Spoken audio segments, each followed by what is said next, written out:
GSE. If this is your first time here, I want to say two things right away. First, you're in the right place. Second, you're not just joining a class, you're joining a legacy. GSE has been delivering high-quality education for over 20 years, and our story didn't start in a classroom. It started in the real world, where deadlines are real, standards are high, and results are what matter. Our origins began as Nomega Film and Audio, rooted in the audio and video space, working in film production, commercial work, audio engineering, and scoring. We filmed TV commercials and engineered projects tied to major industry workflows, producing, recording, editing, mixing, and delivering professional results. This wasn't theory, it was work where excellence is essential. That's the DNA of GSE. From early on, we weren't just producing, we were teaching. We taught Virginia Commonwealth University students and partnered with the Entertainment Career Connections Institute to teach their Richmond students. Our school originally grew in Richmond, Virginia, focusing on audio and video engineering, training students to not just know about production, but to actually do it. In 2025, we officially transitioned to the Griffin School of Excellence, expanding our programs to fit the future. AI for business, food truck entrepreneurship, coding and development in Python, and continued strength in audio-video engineering. We have a great origin story filled with hard work and proven ability and a rich history, but we're not living in the past. We're building modern skills for today's economy with the same high standards that built the original school. Here's the big difference between GSE and most schools. Many graduates receive degrees and certifications but struggle on day one at their jobs. This costs companies time and money and can cost graduates opportunities. At GSE, we train differently. Our mission is simple. When you finish here, you are day one ready, not just having watched videos or read chapters. You can walk in on day one and actually perform. That's rare, valuable, and what makes your time here worth it.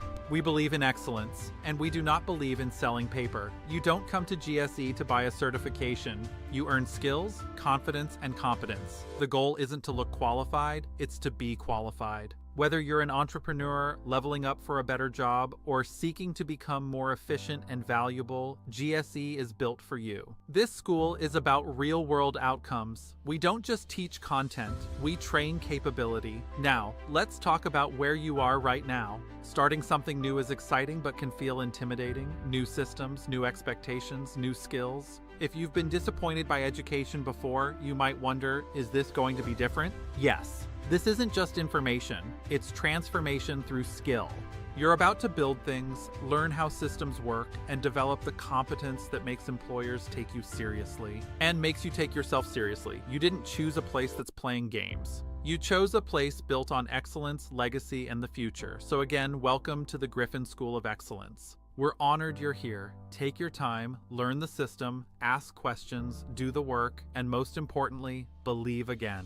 With the right training, the right standard, and the right support, you're going to look back and realize this was the moment. You stopped hoping for change and started building it. Welcome to GSE, where excellence begins. Welcome to the Griffin School of Excellence, or GSE. If this is your first time here, I want to say two things right away. First, you're in the right place. Second, you're not just joining a class, you're joining a legacy. GSE has been delivering high-quality education for over 20 years, and our story didn't start in a classroom. It started in the real world, where deadlines are real, standards are high, and results are what matter. Our origins began as Nomega Film and Audio, rooted in the audio and video space, working in film production, commercial work, audio engineering, and scoring.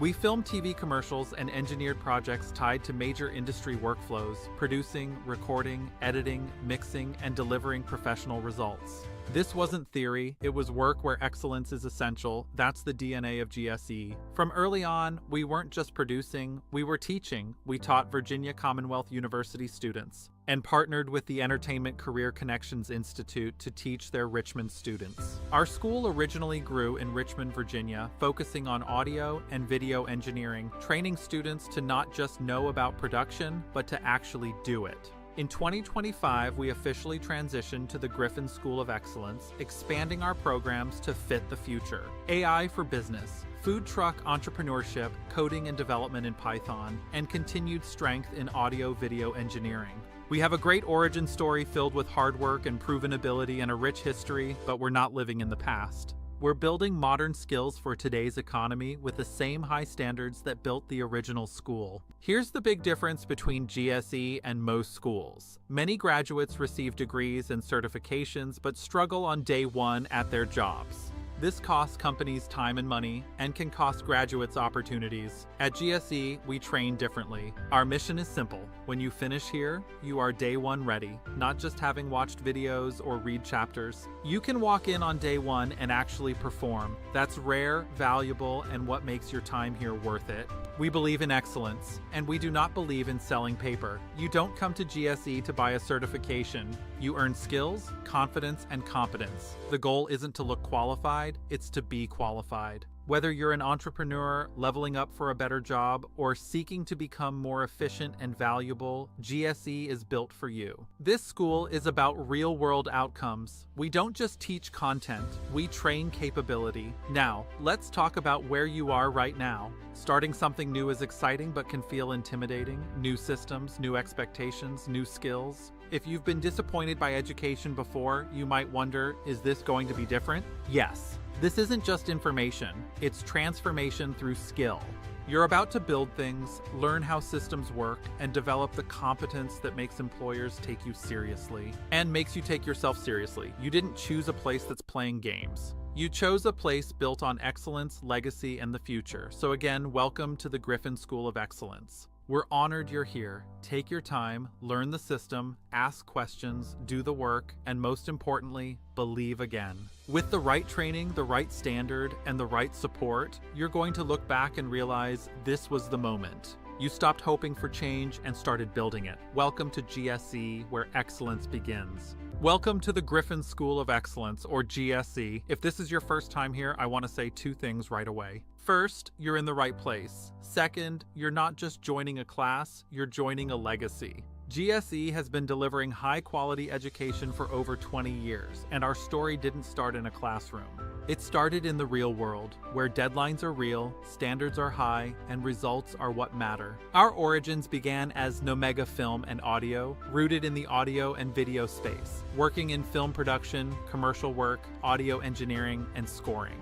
We filmed TV commercials and engineered projects tied to major industry workflows, producing, recording, editing, mixing, and delivering professional results. This wasn't theory, it was work where excellence is essential. That's the DNA of GSE. From early on, we weren't just producing, we were teaching. We taught Virginia Commonwealth University students and partnered with the Entertainment Career Connections Institute to teach their Richmond students. Our school originally grew in Richmond, Virginia, focusing on audio and video engineering, training students to not just know about production, but to actually do it. In 2025, we officially transitioned to the Griffin School of Excellence, expanding our programs to fit the future. AI for business, food truck entrepreneurship, coding and development in Python, and continued strength in audio-video engineering. We have a great origin story filled with hard work and proven ability and a rich history, but we're not living in the past. We're building modern skills for today's economy with the same high standards that built the original school. Here's the big difference between GSE and most schools. Many graduates receive degrees and certifications but struggle on day one at their jobs. This costs companies time and money and can cost graduates opportunities. At GSE, we train differently. Our mission is simple. When you finish here, you are day one ready, not just having watched videos or read chapters. You can walk in on day one and actually perform. That's rare, valuable, and what makes your time here worth it.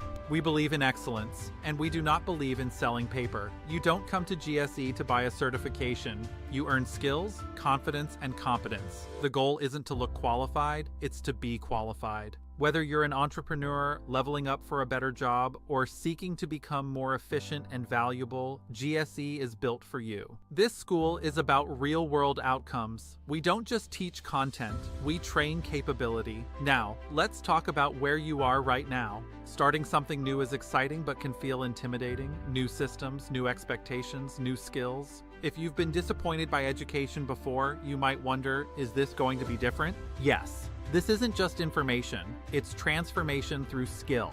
You're about to build things, learn how systems work, and develop the competence that makes employers take you seriously. And makes you take yourself seriously. You didn't choose a place that's playing games. You chose a place built on excellence, legacy, and the future. So again, welcome to the Griffin School of Excellence. We're honored you're here. Take your time, learn the system, ask questions, do the work, and most importantly, believe again.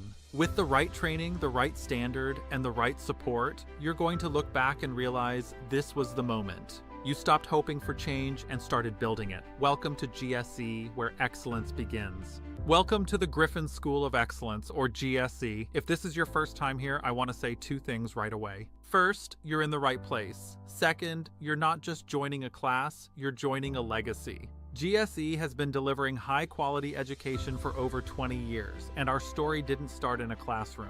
It started in the real world, where deadlines are real, standards are high, and results are what matter. Our origins began as Nomega Film and Audio, rooted in the audio and video space, working in film production, commercial work, audio engineering, and scoring. We filmed TV commercials and engineered projects tied to major industry workflows, producing, recording, editing, mixing, and delivering professional results. This wasn't theory, it was work where excellence is essential. That's the DNA of GSE. From early on, we weren't just producing, we were teaching. We taught Virginia Commonwealth University students and partnered with the Entertainment Career Connections Institute to teach their Richmond students. Our school originally grew in Richmond, Virginia, focusing on audio and video engineering, training students to not just know about production, but to actually do it. In 2025, we officially transitioned to the Griffin School of Excellence, expanding our programs to fit the future. AI for business, food truck entrepreneurship, coding and development in Python, and continued strength in audio-video engineering.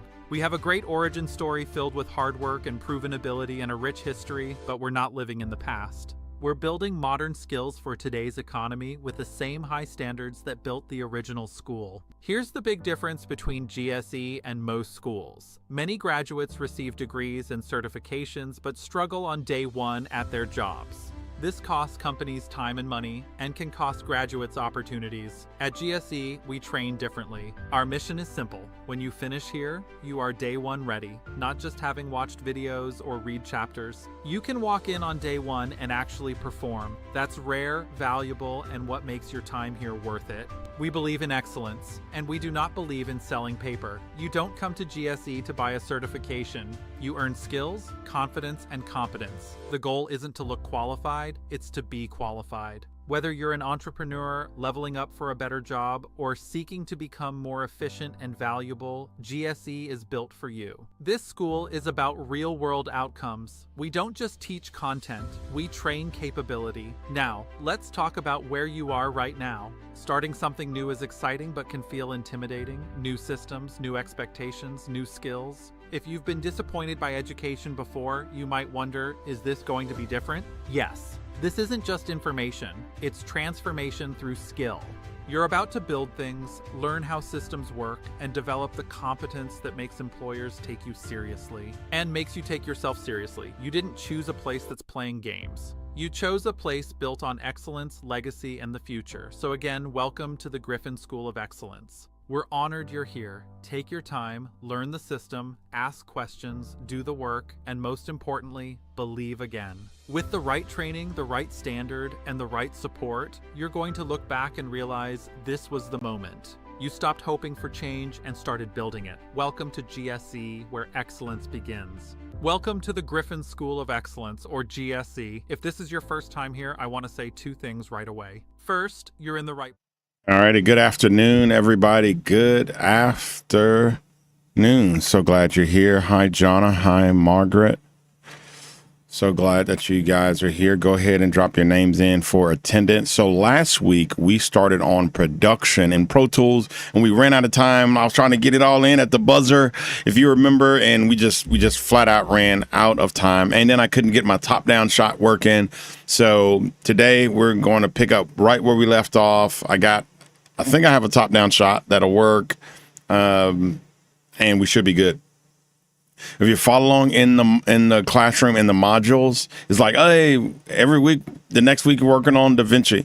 So no, in the digital classroom, I have to keep an extra module, because if I don't keep an extra module, it'll close out the course for you. So I renamed that so it's not so it's less confusing, I renamed it. I think I just put Module X, don't do this module. Because if you do the last module, it closes out the entire program for you. It's like, oh, you finished, and it closes it out, and I cannot reopen it for you, right? Which means you have to literally start from day one and do all of the work again. So I always keep one module at the end, basically for you not to do, so it doesn't close out the program for you. Okay. All righty. So let's, if you have your motivations for today, go ahead and put in your motivations. And while you do that, I am going to switch screens here. There we go. So go ahead. If you have your motivations, go ahead and put your motivations in.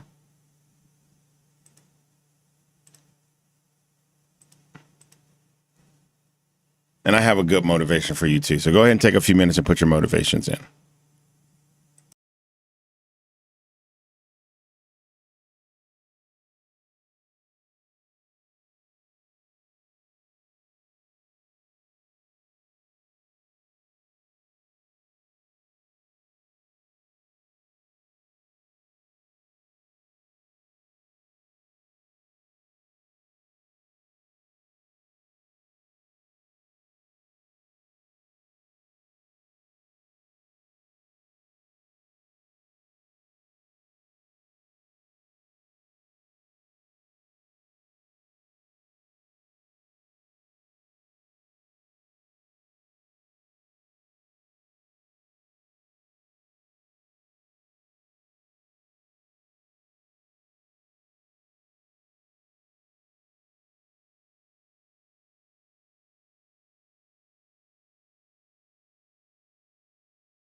All righty. While you were putting in your motivations, I grabbed my handy dandy headphone Omatics over here.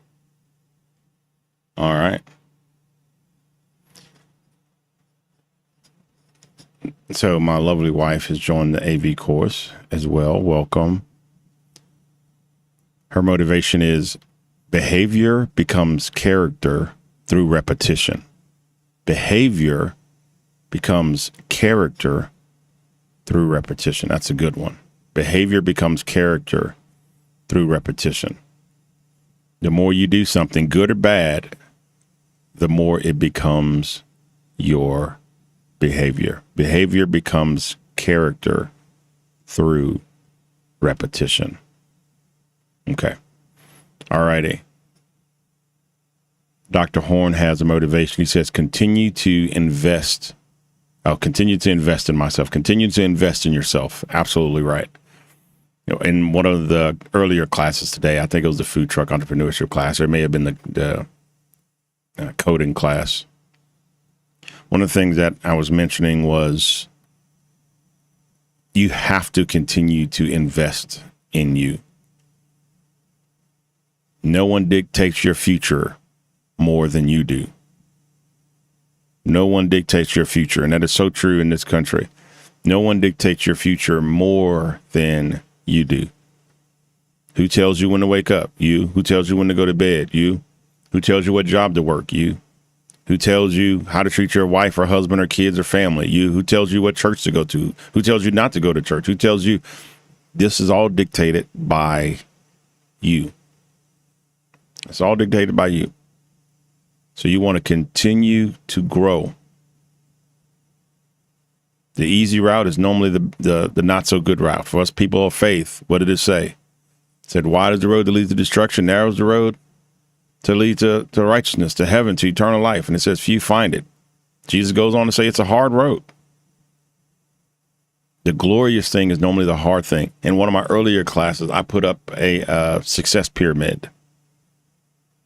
And I don't know what company this is from. I don't support this company. I just Googled something, and this is what popped up. And matter of fact, let me see if I can take the name off so no one's thinking I'm trying to support this company or whatever.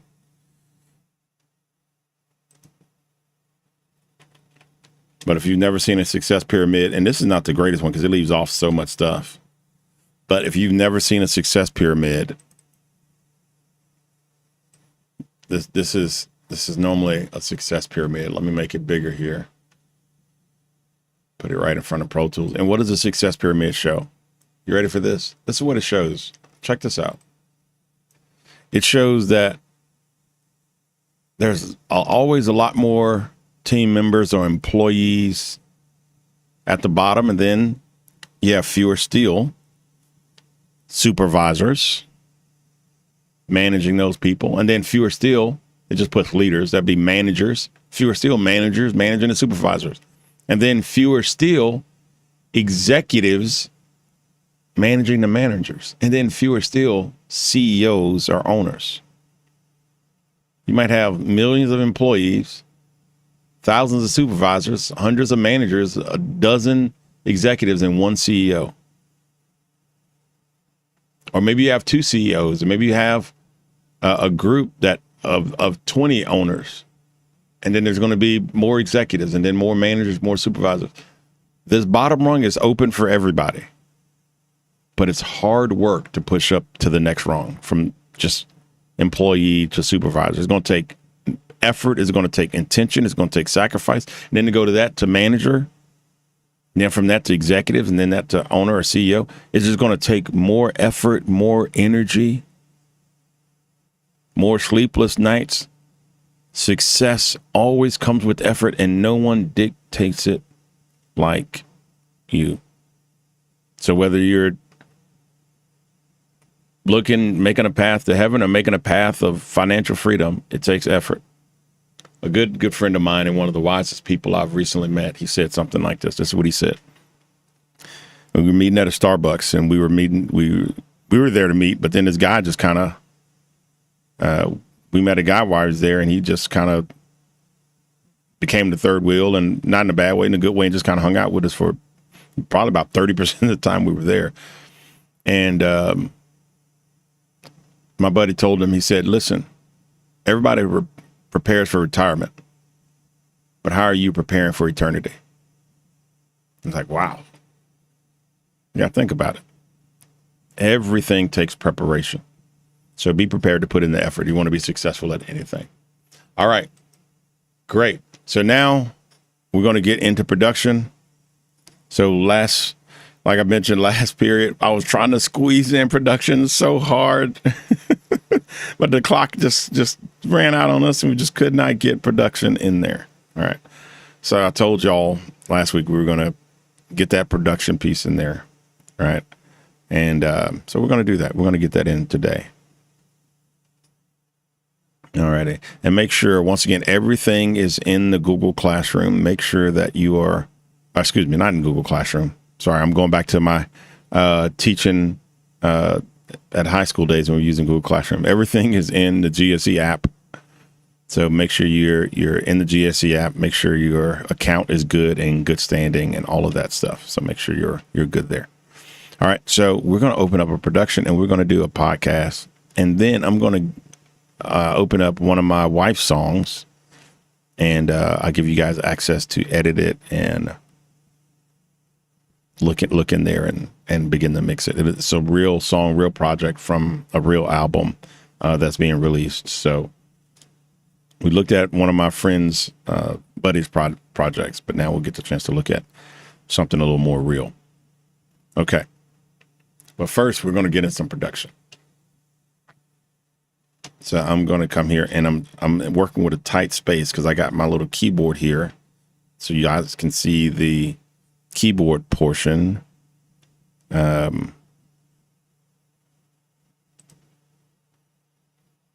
So let's see if it still works. Boom. There we go. So now y'all can see the little, if I move this just the right way, my mother would say, if you hold your mouth just right. Boom. So now y'all can see the keyboard portion. And so now I try to have this keyboard along with my typing keyboard, my computer keyboard, and mouse.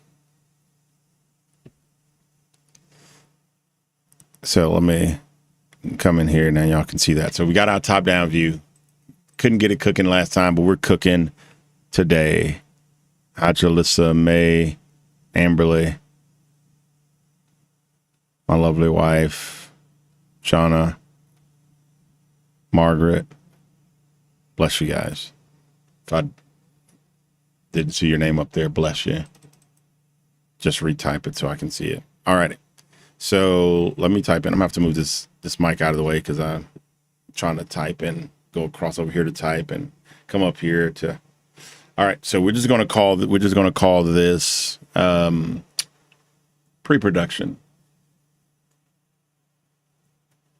And this is going to come together so beautifully doing the production, because once we get into the film part, you can be able to score your own movies. Now, mind you, the Pro Tools, the $10 version, doesn't allow you to pull video in, which is fine. You can do the music in Pro Tools and then put it in your DaVinci Resolve and line it up. But if you want to see the movie as you're scoring it, you'll need to upgrade to the next highest tier. But once again, you don't need to be able to see the video. I don't have the video up here, but when we move on, as you're doing production, you'll be able to export it out of here, pull it in DaVinci, and line it up, and it'll be cool. All right, so pre-production. So this is pre-production. We're just going to call it pre-production. AVE grads 2026, November will be here before you know it, and you'll be graduating, and we'll be eating cake, and I'll be throwing popcorn at you. And everybody be so excited and happy for you. And it's going to be awesome. But right now, we got to put in the work. Okay, so I click on Pro Tools. And if you're still having problems with Pro Tools, I'll have you guys, anyone that's having a problem, probably just come in next Saturday. And I'll just help you. Like if you're like Pro Tools just isn't physically loading for you or working for you, and you've paid for it and all of that stuff, and it's not working, then I'll have you come in. Just come in next Saturday, and we'll work through it together. Alrighty. So I have Pro Tools. I clicked on it. Where did it go? Where'd you go, Pro Tools? Oh, all right. So Pro Tools is actually up, guys. I was talking to somebody about this earlier today. Uh-oh. Where did we go? Alrighty. Just wanted to clean my screen real quick. All right. So Pro Tools is actually up. So I've clicked the button and you go, where did Pro Tools go? I've clicked the button, but you don't see anything. Pro Tools is up. I just come over here to File and it's running. It's just waiting on me. So I'm just come over here to File and it's waiting on me to tell it what I want to see.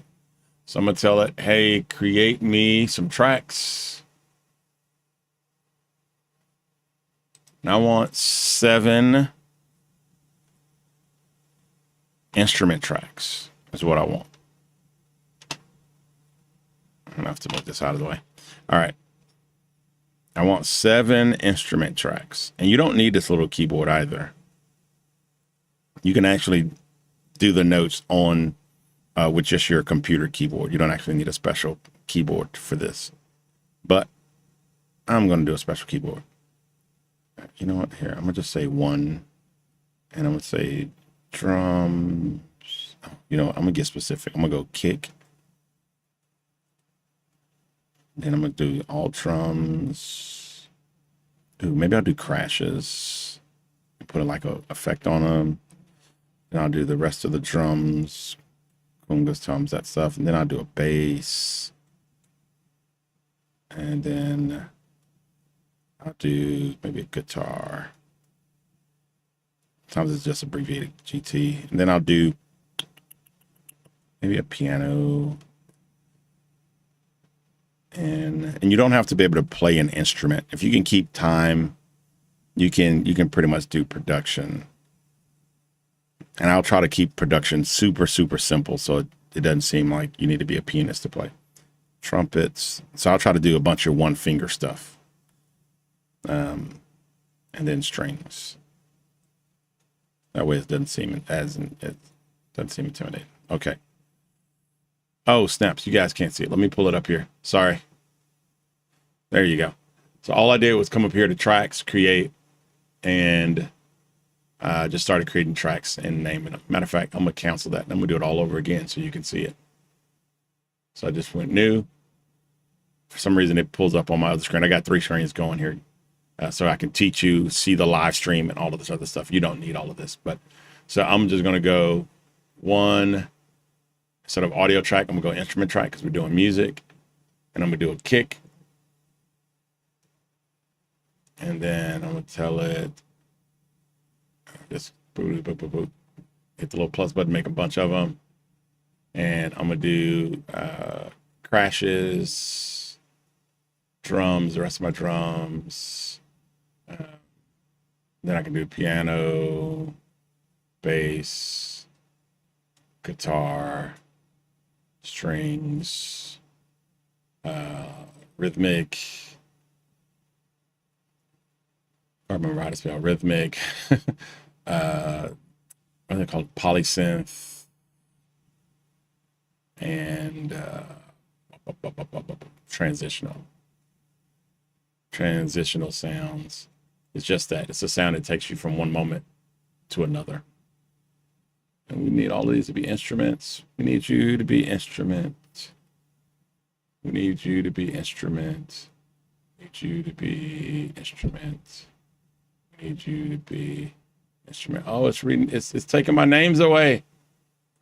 I should have made them instrument before. Oh, it's taking my names away.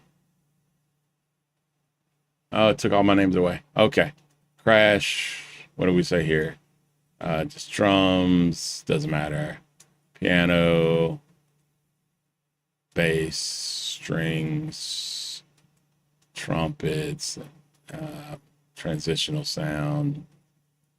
What else did I say, guys? Polysynth. And what else?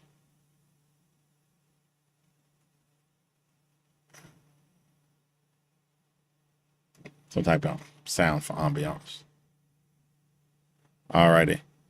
So we got that up there. And now just hit create. Boom. And it created them. And you go, wait. Oh, guitar. Thank you, May. You go, wait, I can't see it. Where is it? So the reason, rhythmic, perfect. Yeah, that's what it was. All right. So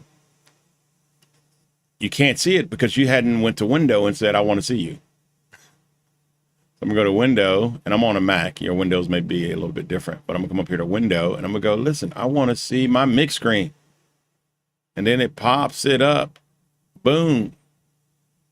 It pops it up. Popped it up on my other screen here. But yeah, boom. Then I want to see my edit screen. And then look at edit for a hotkey is there. It's just a command equal sign. So boom. So now I can use my hotkeys. I can go command equal.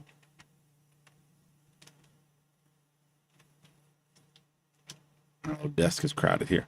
I can go command equal. And then just switch back and forth. Boom, boom. Hotkeys are the best. Okay. So, all right, now I'm going to come up here and I'm going to just go to my plugins. I'm going to go to instruments, go to expand. All right. And it keeps popping up down here, but that's okay. Go to expand and I'm going to hit the record button. And now when I press this button, if all goes well, when I press this button, we should hear sound. Things don't go well, I won't be embarrassed, but it won't be great. We're going to have to troubleshoot. But if things go well, when I press this button, we should hear sound. Let's see what happens. Woo! Come on. Come on. That's exciting. Just type amen in the chat. It's working. All right, and this is our kick. So we're just going to find the kick. Kick selector. So we have to find a kick. And there's no kick. So now we want a kick specifically. So let's go back to our kicks menu.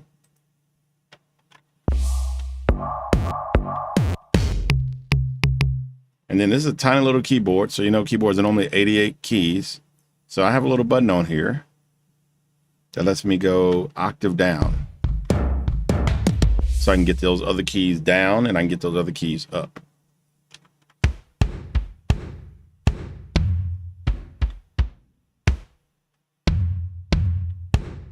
I'm gonna try to use weird sounds just to keep it interesting.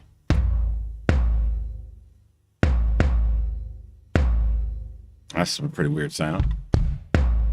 So we're gonna just to keep it interesting, we're gonna do weird sounds. I'm gonna do Command equal. I'm gonna come back over here. So what tempo do we want? So I'm gonna come up here to track, click track, and we're gonna do production. So production for our podcast intro, production for our podcast outro. You can also do production just for someone singing. You can do production for scoring, for movies. But this is a podcast intro, so we're just going to make it interesting. So let's see this tempo right here. We'll hit.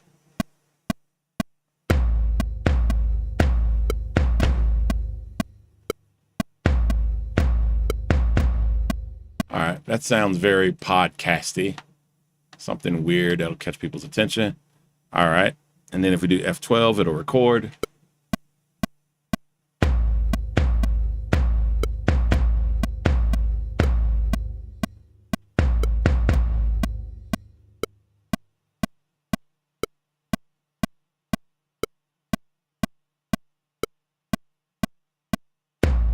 All righty.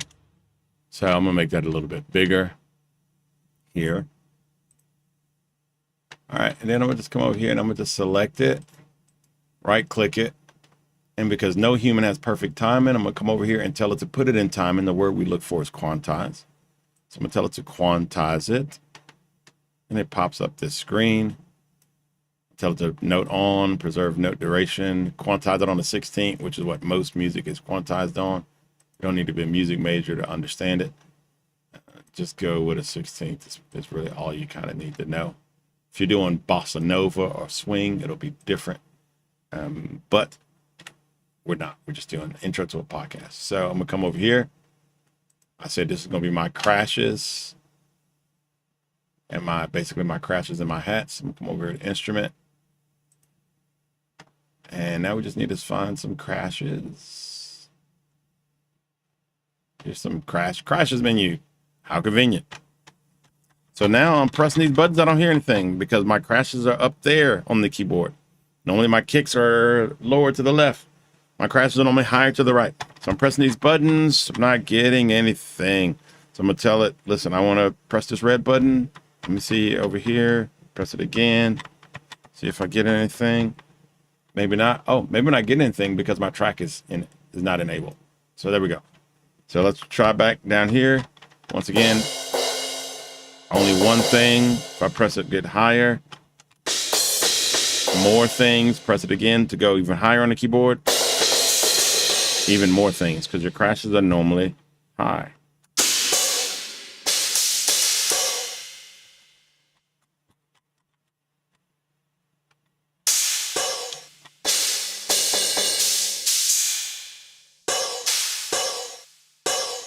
So we're only using weird sounds to keep it interesting. Weird sounds only. So we're going to go with that crash. And we're going to just add a weird effect to it too, y'all. So here we go. F12.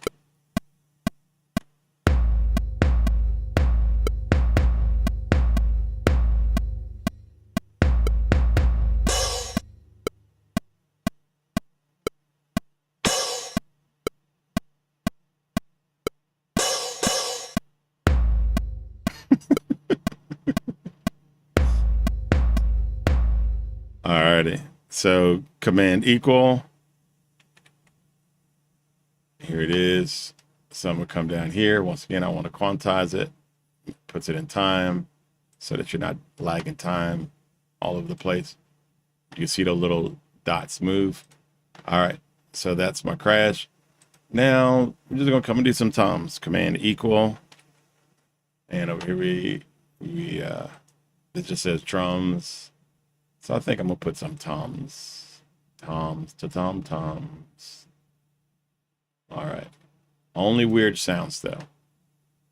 I want you to see that this can be not just fun, but doesn't take a lot of musical knowledge. You just gotta to do basic production like podcast intros and stuff like that. You don't have to be Mozart. Just have fun. All right, let's find some tone.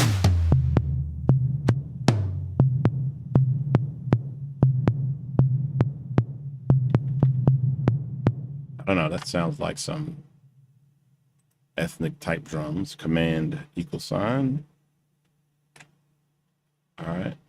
And F12 to record. Right. Undo that.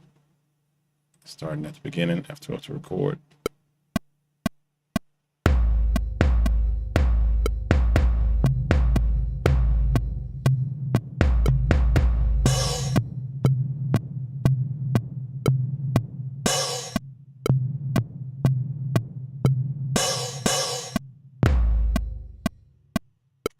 Alrighty.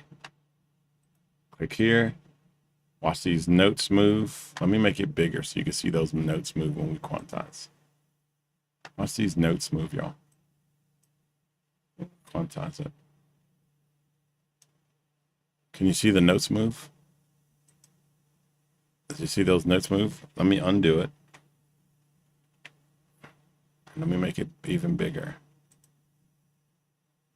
If you saw the notes move, type in the notes just moved. I'm trying to make it as big as possible because they move slightly.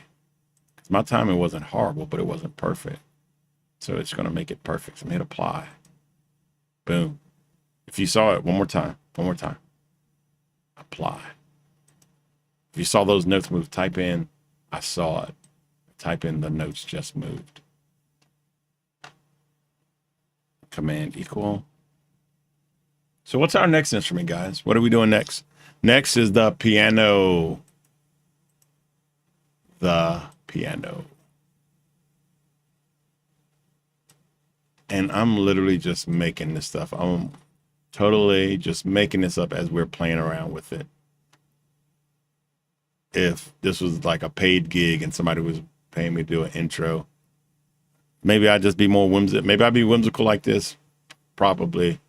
I don't know. Maybe not. I probably wouldn't be, but just for the educational purposes, it's fun to be a little whimsical. There we go.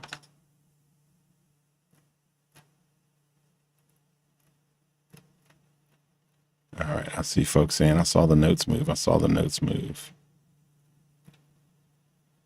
There we go. All righty. So now let's see if we have a piano here.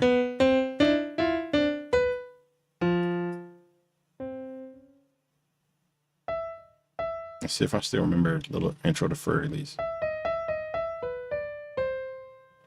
All righty. So we're just going to do some one-noters. Things that you can do.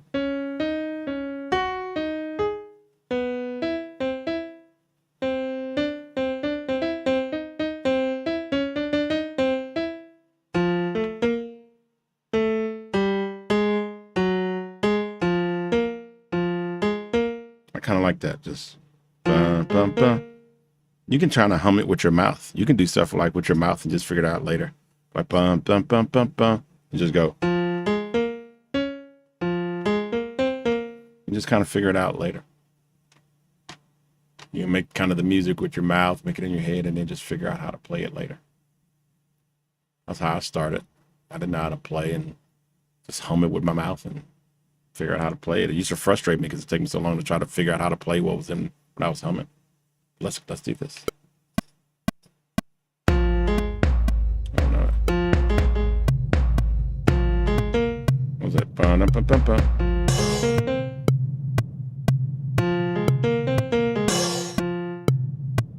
Alrighty. So we're gonna undo that. Command Z. Try it again.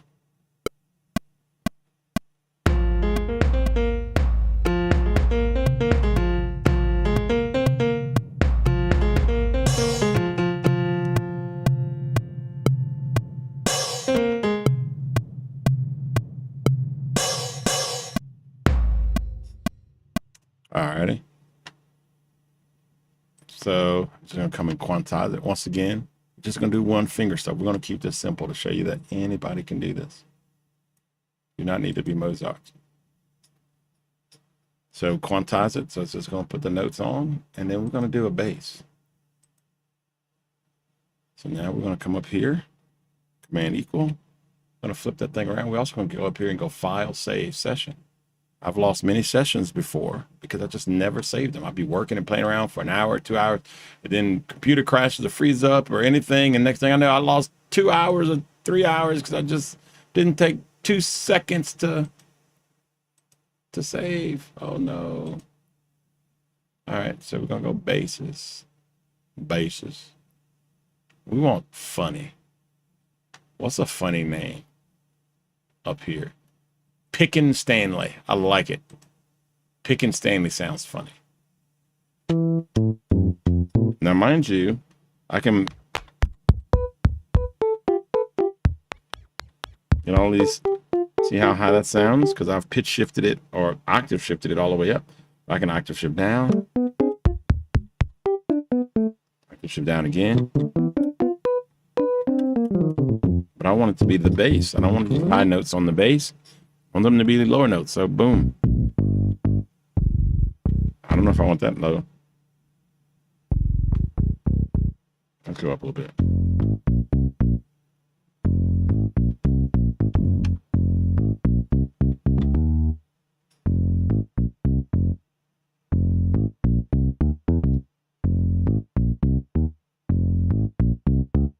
Just kind of play around.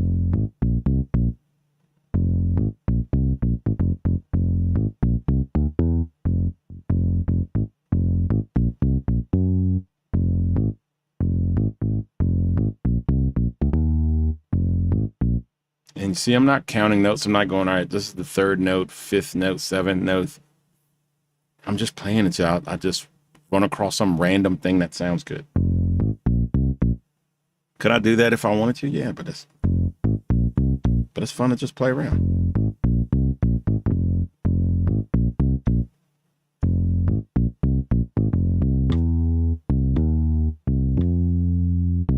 Maybe that's it.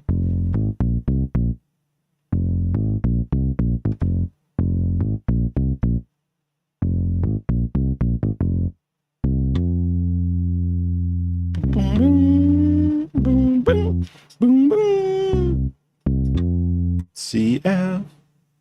All right. So command equal. You don't need to know the names of those notes either.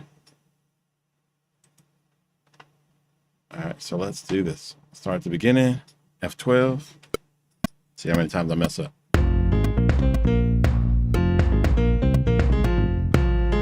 One.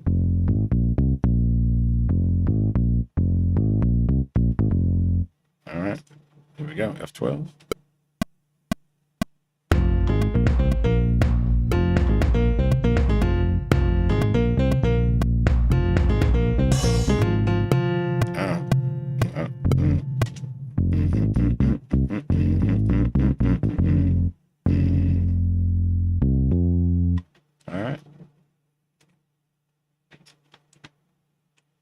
Trial and error here, guys.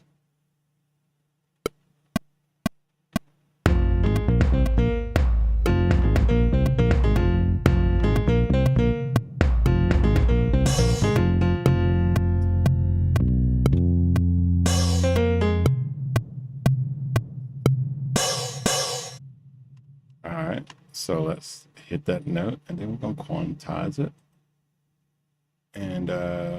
And actually on this one, we're going to quantize the note off too. So quantizing the note off doesn't just make it start on beat, it makes it stop on beat. And the reason we're doing that with the bass is because we want it to be really tight, where the other ones we want to linger a little bit. So let's see how that sounds.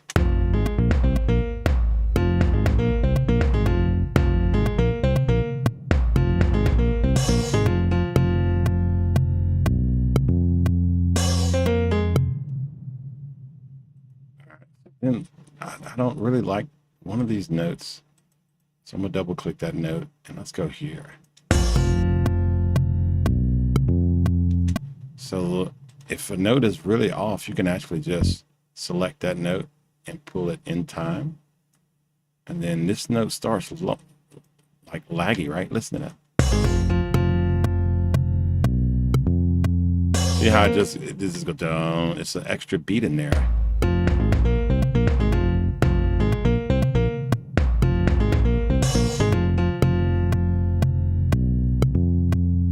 So it's laggy. So I'm just click on this note and I'm gonna tell it stop being laggy note.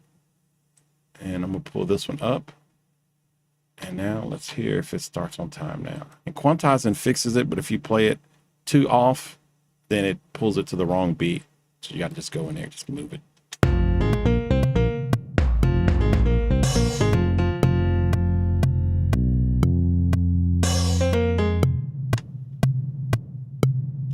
All right, I like it. I think it. What do y'all think? Is it coming together? And what about this note? Boom. What if we made it higher or lower? Would it make it worse or better? Let's listen.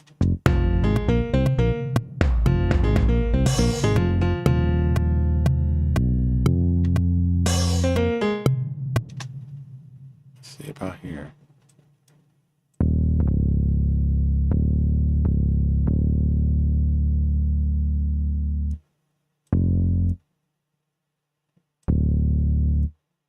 Let's see if that's a good note. We're just playing around.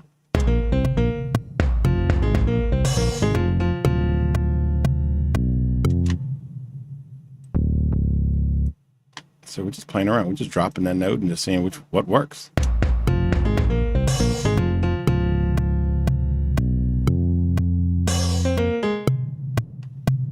Okay.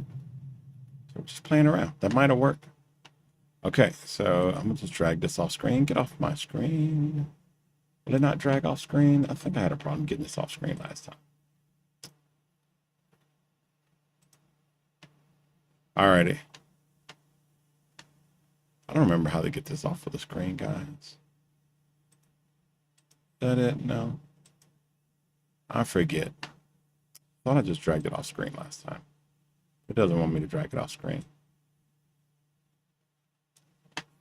That's fine. It can be on screen. On the break, I'll figure out how to take it off of the screen. Okay. So it's a little bit small. What is the next? Strings. So I'm gonna just command equal. Make sure I save because I don't want to lose it if something happens.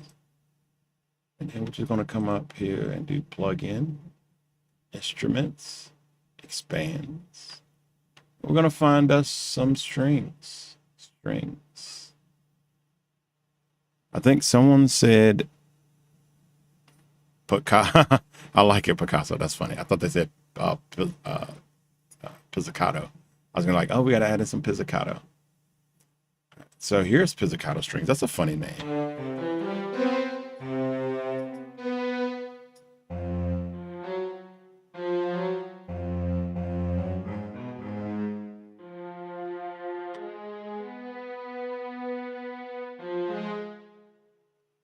I'm gonna pitch shift up here. Octave shift up.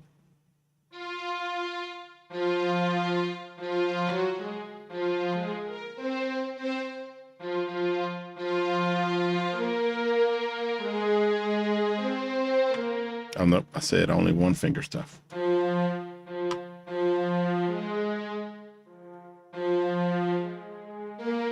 So if I want it to sound bigger and I want to just do it with one finger so that anyone could do it, I need to find a string that sounds big even with one finger.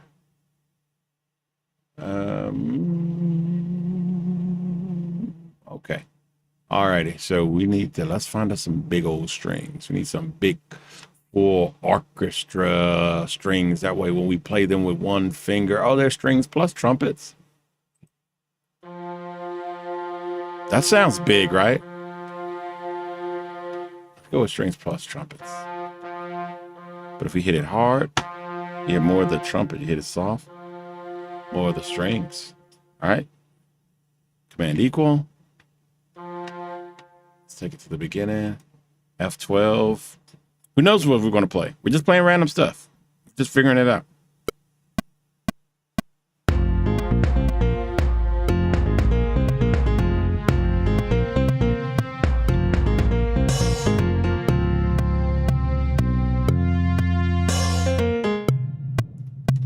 I don't know what I just played. I don't even know if those were the right notes.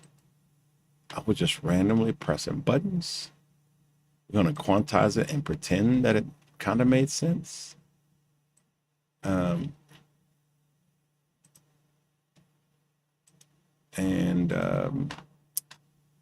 Yeah, let's see if this even sounds remotely like the notes aren't fighting each other, screaming for dear life.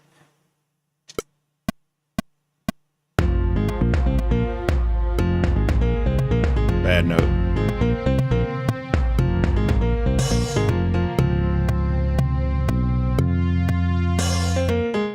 All right, so it had some notes fighting each other. How do we know? Let's solo the strings and the bass and just hear those notes fighting each other to death.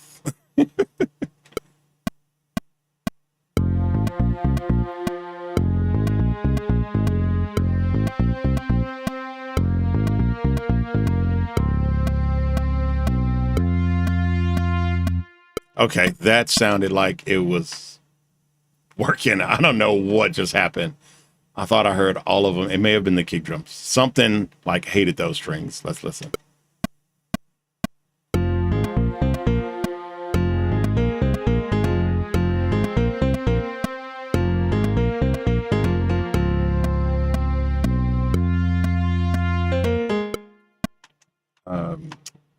That still didn't sound too terrible. I'm just going to make this end. See how this note is shorter than this note, and those two kind of go together. So I might just make this note a tiny bit longer just to try to match more with that note at the top. Let's see if they match up a little better now.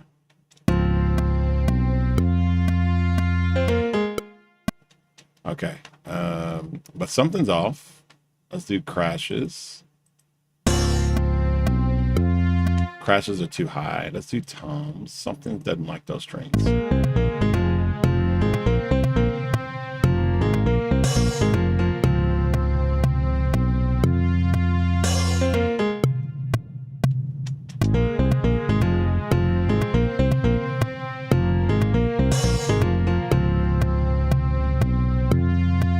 In the mix, we really got to work. I like these toms. They're got them labeled as drums, but they're really toms. And let's relabel them toms. You can't see the name on my screen, but I just double clicked it. It pops up so you can rename it. Not a big deal. Alrighty, so that means that this kick is what's throwing it all off. This kick, it doesn't like those strings.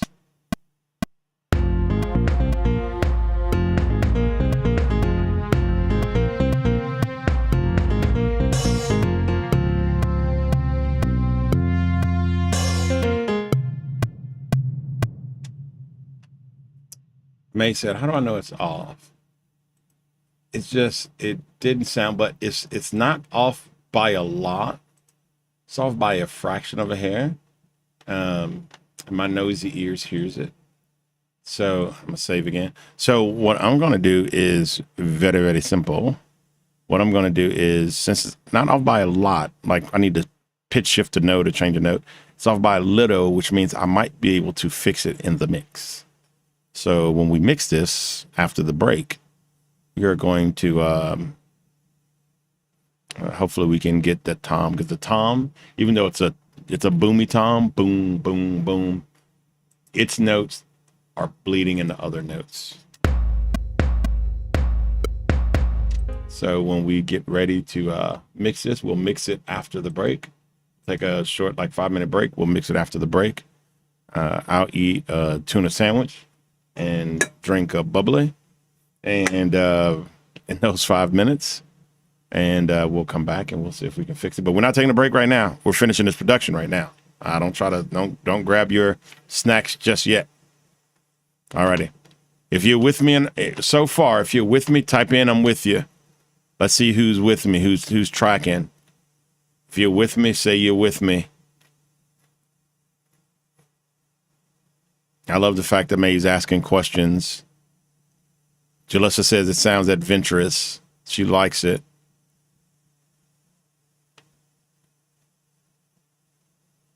Yee the Barb says, I like it, Picasso. My beautiful wife says it's sounding good. All right, well, awesome. If you're with me, say you're with me. If you're learning, say I'm learning.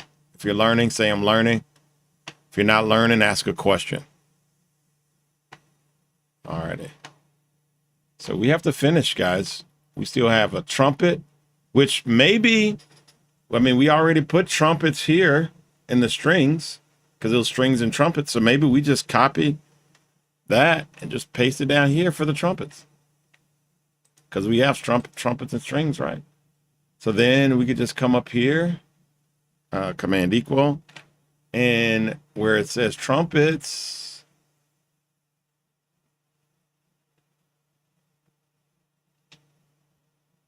do expand to,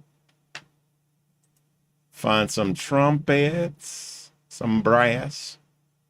We'll find us some trumpets. All right. Trumpet crescendo. That's going to sound so crazy, but we're trying to find funny sounds. Let's see how trumpet crescendo sounds. Like worm. Worm.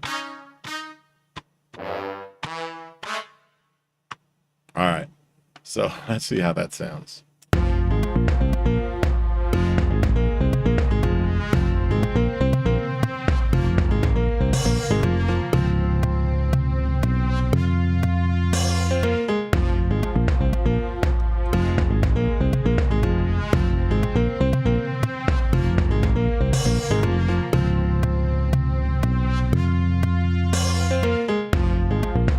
All right.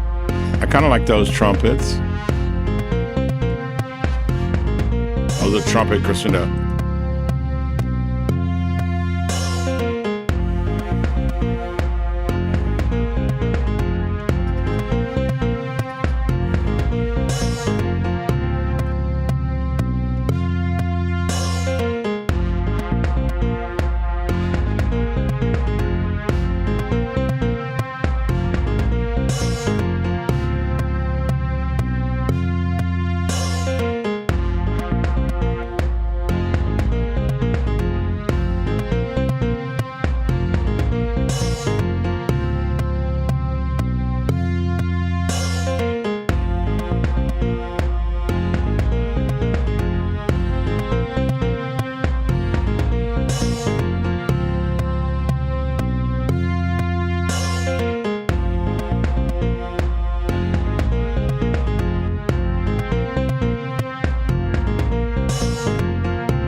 Alrighty.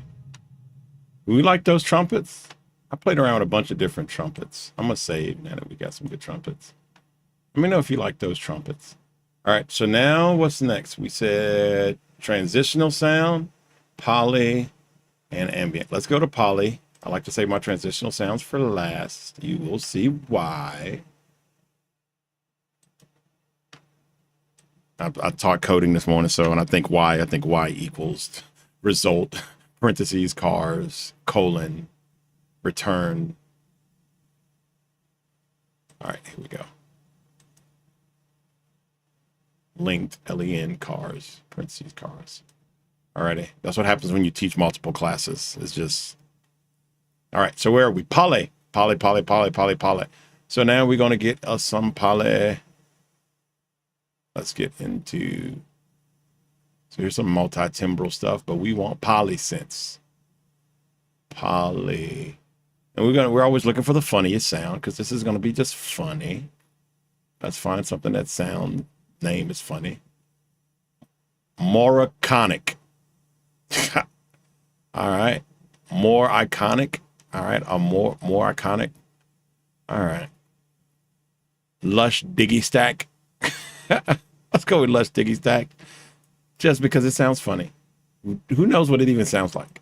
It sounds like a bunch of cats trying to fight, get out of a bag, but who cares?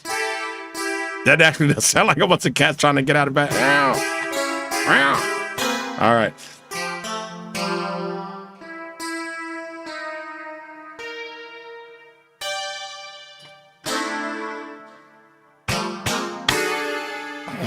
All right, I'm having too much fun with this. Okay, so Lush Digistack is a polysynth, but it's not really a polysynth. It's not really big. When you think of polysynth, you think of Bell and Sparkles. That's hilarious. That's what you think of when you think of a polysynth. So, and keep it to our play everything with one finger rule, so that even that you don't need to know what you're doing. You can just play it with a finger. All right.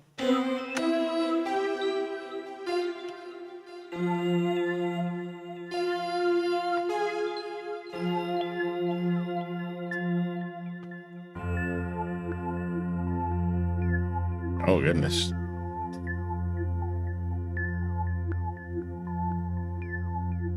Okay. Command equal. And we're just going to play it with the finger. Matter of fact, we're just going to hold this one button down, and we'll just hold it the whole time. Here we go. F12 to record.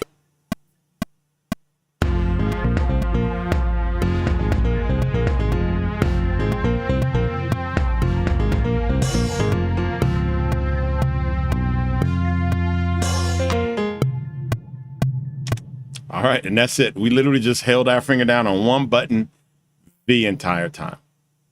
All right, and now we're just going to quantize that one. I mean, really, it's just one button. If we wanted to quantize it, we can just move it to where we want it to be done, quantized. So, because we got it on grid up here, so it's automatically going to snap to the beat. So we're, all right, so we'll just leave that as our poly. Now, let's go for some ambiance. Command equal. Let's go for some ambiance. All of these are just one finger sounds. Anybody can do this. Your kid could do this. Your niece and nephew could do this.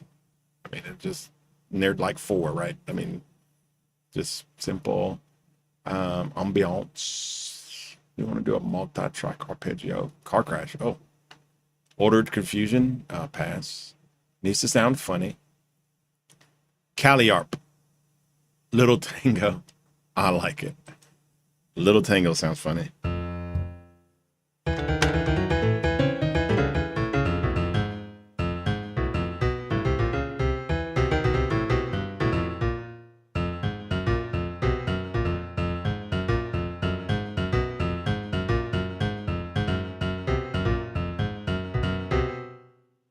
All right, all right. Little tango sounds funny, but it doesn't sound funny. The name sounds funny, but it doesn't sound funny. The sound itself. 90s FM. Flustrate. Great and basic. Airy mallets. Digital fantasy. Porter Ben harmonized. That sound. Computer stymie. Analog orchestra. Analog orchestra. Let's see what. Okay, it's literally just an analog orchestra. All right. Angry square. Oh, we don't need to be angry. Enough anger in the world. We could be happy. Pop art, propagate. I'm literally just, I don't know how this stuff sounds. I'm just wet and fat. That's funny.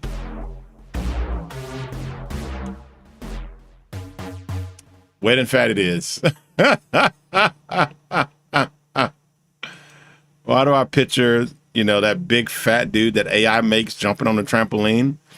I don't know if y'all seen that. It's just circulating this big fat dude jumping off of like a 2-3 story building on the trampoline. It's AI generated. How do I picture him when he says wet and fat and jumping on the trampoline in the rain? All right. All right, we're keeping our one finger roll. And maybe we'll just do the one finger again and hold it there. Let's command equal F12. All right. Let's start at the beginning, F12.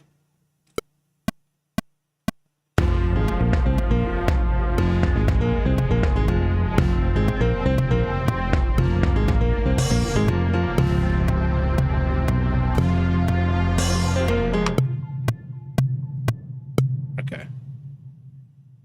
I broke my one finger rule and I added a pinky and something else. I probably won't like it and we'll delete it. So let's see how it sounds.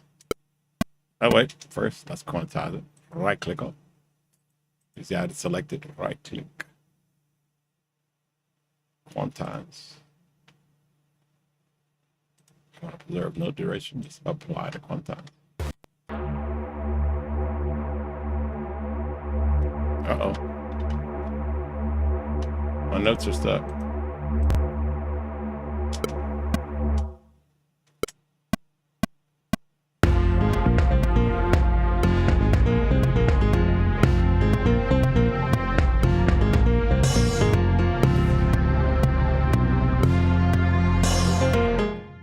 So we're going to delete that.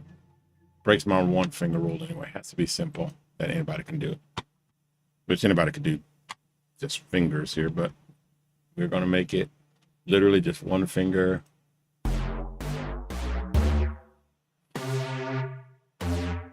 Pitch shift this up a little bit.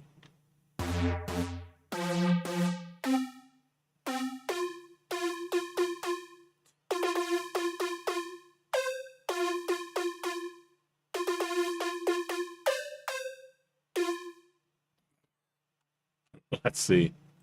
Sounds like some disco stuff. All right, F12.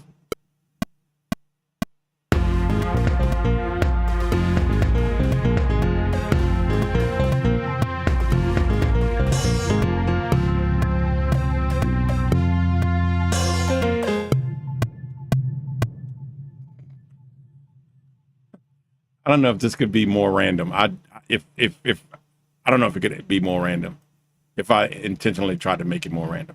All right, so let's hit play.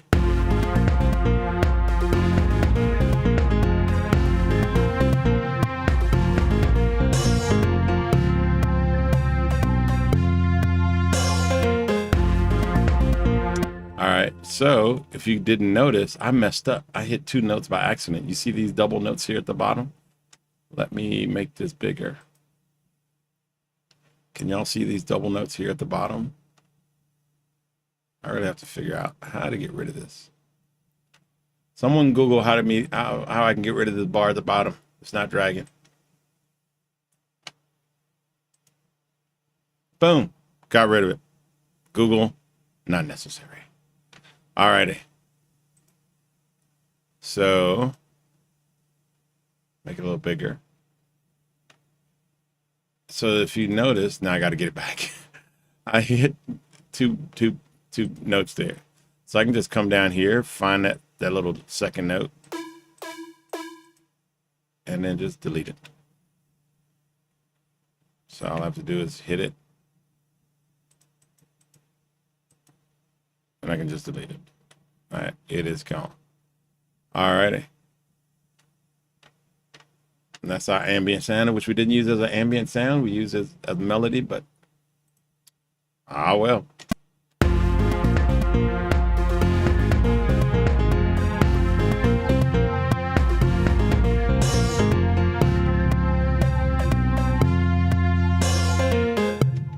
All right, and this note right here, I don't know if I want to keep that note. This note. right now, I'm gonna mute it. I don't know if I want to keep it. Oh no, that's not the note I wanted to mute. You muted this note down here. It tricked me. I want to mute. I thought they were lined up. I want to mute. I think it's this note. 5-3. There we go. So I can click this on bars and beats, and it is. So why don't I see bars and beat numbers?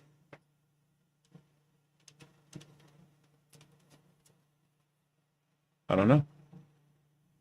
So yeah, here's 5. All right, so 5, all right, 5-3. So now I'm gonna just mute this one because I don't know if I want to keep it there. So I'm not gonna delete it. I'm just gonna mute it. Then you can see that it muted it here by turning it gray. Hopefully you can see that. If not, I just right clicked on this note here, muted it, and it muted it up there. Okay. Now, command equal. Last sound before our break is what sound? What sound are we missing, y'all? What sound are we missing? What sound are we missing? We are missing a transitional sound. And the transitional sound is normally just any sound that brings one part into another part. So it kind of shows the end of one part and the beginning of another part.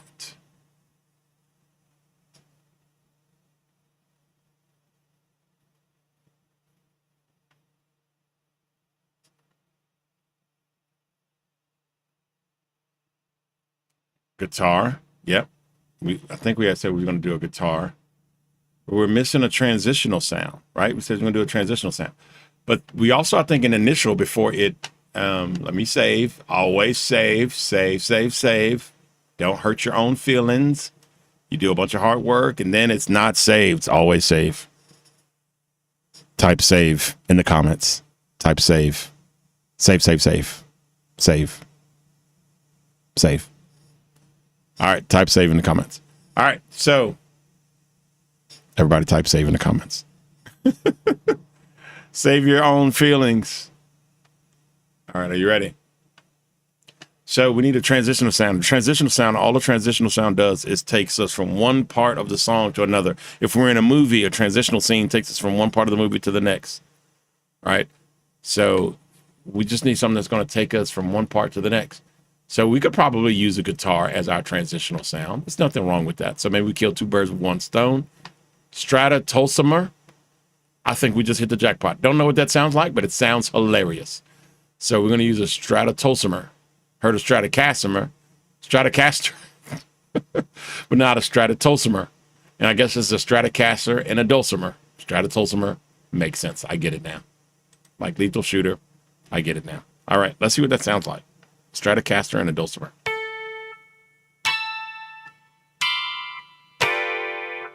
So I might break the one finger rule and just put all hands on. It's equally as simple. Just put all your hands on it. Put a hand on it. Then you have this little whammy bar over here. It feels the guitar be a whammy bar. You can just. Then you can. So maybe or we can do one finger. Sound really weak though, unless we're trying to go for funny. We try to go for funny.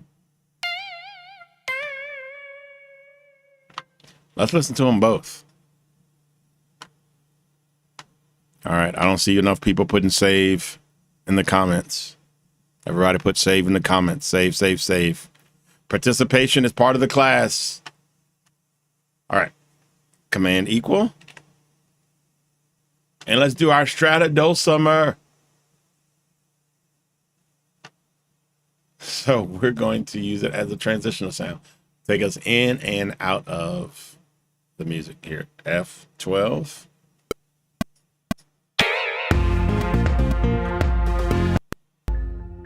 Oh, I got an error, y'all. Look at my error. It said audio processing deadline was not met. This may have been called by the following plugin.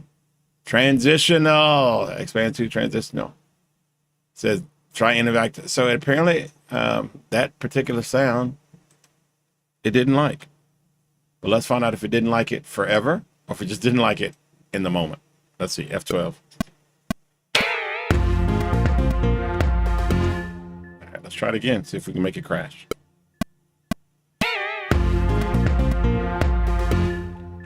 Let's do the one finger, F12.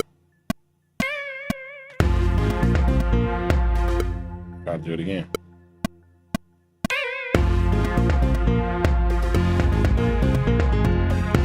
All right, so it might have just been that one time.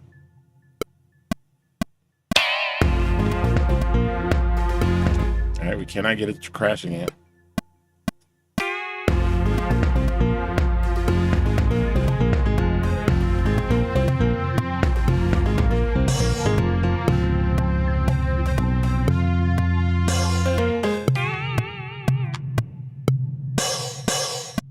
Alrighty, so we missed the beat on that last transitional, but transitional sound brings it in and out of the track. So let's I think we made it on the first one. We're going to just highlight it right quick. You see it turns bright blue. Quantize. Apply.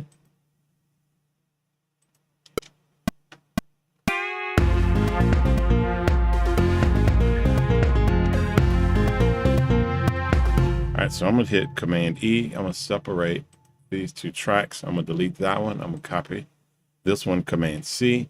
I'm going to come to the end over here to like 7.5. I'm going to, oh no, I want you here. So I'm going to make sure it's putting it on the track I want it, which is there. All righty, Command V. And that's my outro sound. So I need it to be an outro. Let's see how it.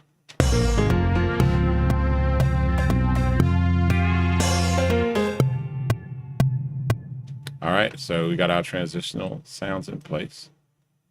And we can tell this to go down. Go down. Bow. All right.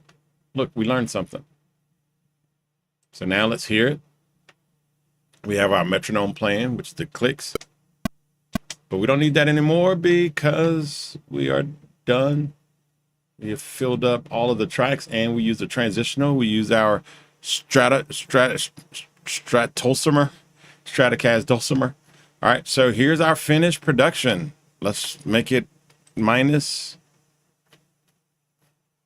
here so that we can see the entire screen. We're going to save it again and play. And I turn that metronome off.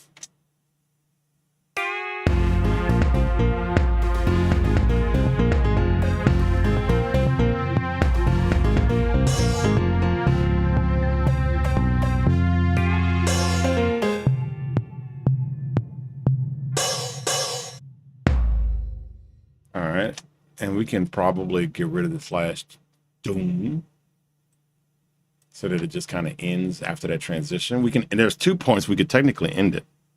So actually, let me, instead of, let me back up. I'm gonna undo what I just did. And instead of cutting the, like deleting them like I just did, I'm gonna just Control E. This is empty space, so just gonna delete that. And this one and this one, I'm gonna select them, right click them, and just mute them. So they're still there if I want them later, but they're just muted. All right, let's play.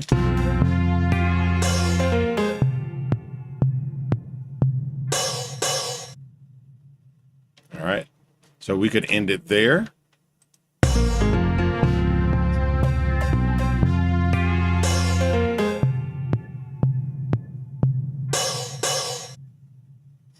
So do we end it with the crash, or do we end it with the toms, with the like doop boop boop? So Command E. So do we end it like this, or do we mute that and end it like this?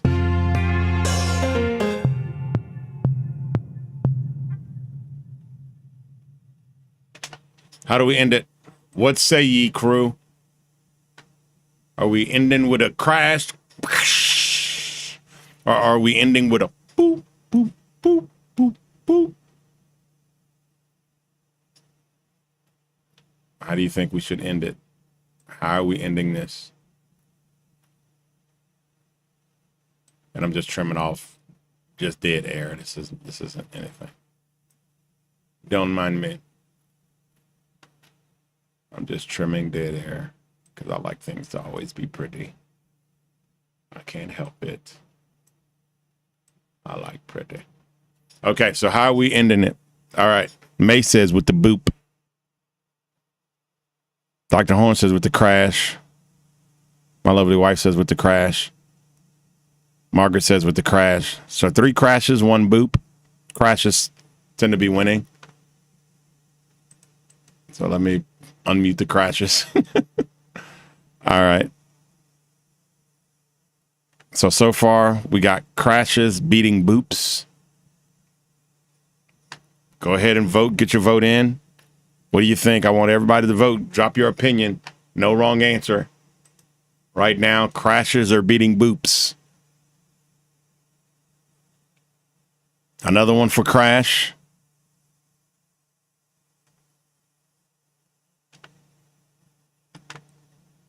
All right, so far, crashes are winning. I mean, crashes are good. I like the boops, too. Both were really, really do. We got another one for boop. All right, so we got crashes and boops, but crashes are winning so far.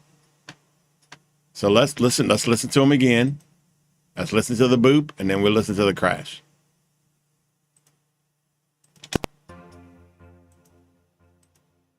Here, we'll just take it from the top. Oh, I got another error. It said a CPU overload occurred.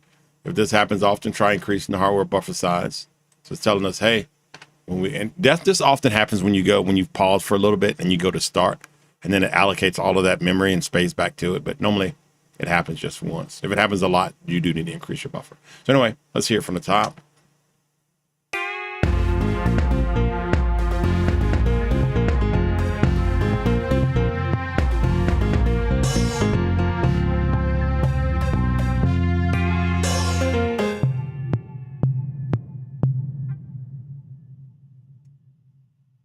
So that's with the boops. Now, let's hear it again with the crashes. And I got even a third one for you. Now, let's hear it with the crashes.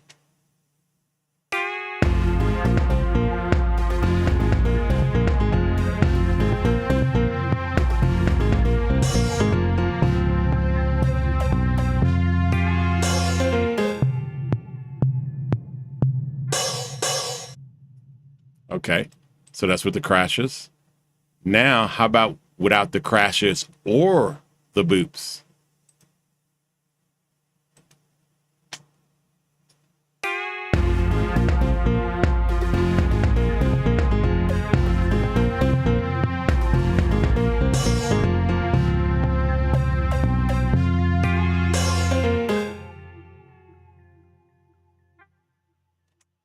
So what are we thinking now?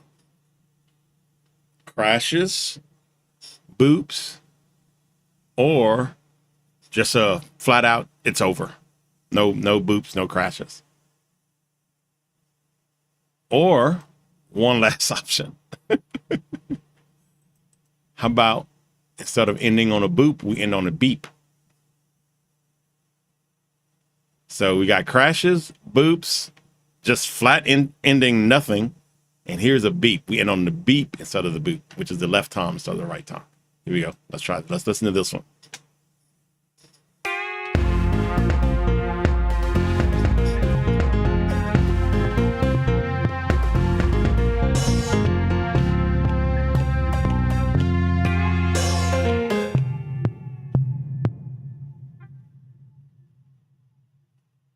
So that's just ending on that other tom, that beep.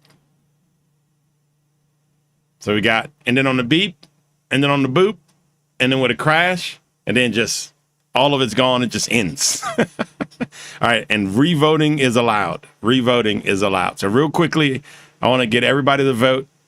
We should all be invested now. So, what are we thinking? Beep, boop, crash, or just nothing? It just ends. There's no. All right.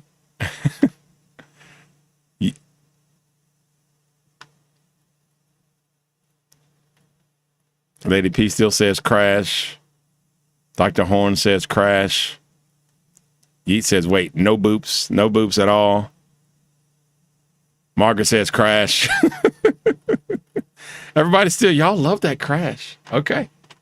So everybody looks like, unless no one's voting beep or boops yet, come on, y'all vote. Let's see. Everybody, right now, it's crashes mostly, and one says no boops at all, nothing, just ends dry.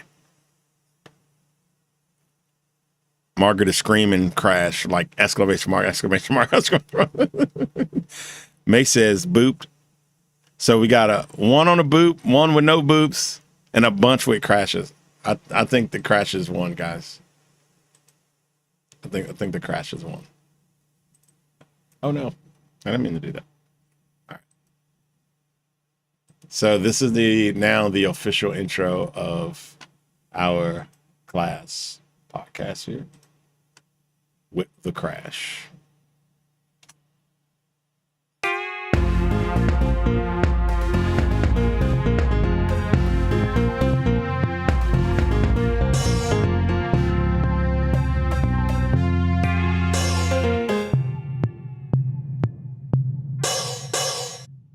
All right. That's it. Crash is one. All right, let's take 5 minutes. I'm going to have a tuna sandwich and a bubbly. And you guys grab whatever snacks you want. And I will see you in 5 minutes. Oh, I must have hit save as instead of save. Make sure you hit the right thing. Oh, I've already saved it. Okay.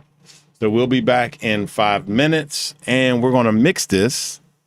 After we mix it, we will do the podcast vocals, followed by, I'm going to try to get you guys a link to an actual song, one of my wife's songs, to mix on to be able to download.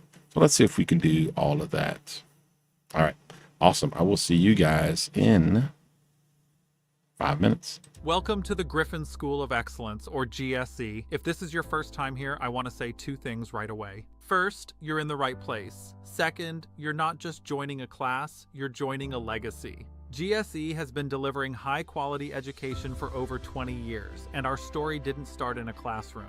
It started in the real world, where deadlines are real, standards are high, and results are what matter. Our origins began as Nomega Film and Audio, rooted in the audio and video space, working in film production, commercial work, audio engineering, and scoring.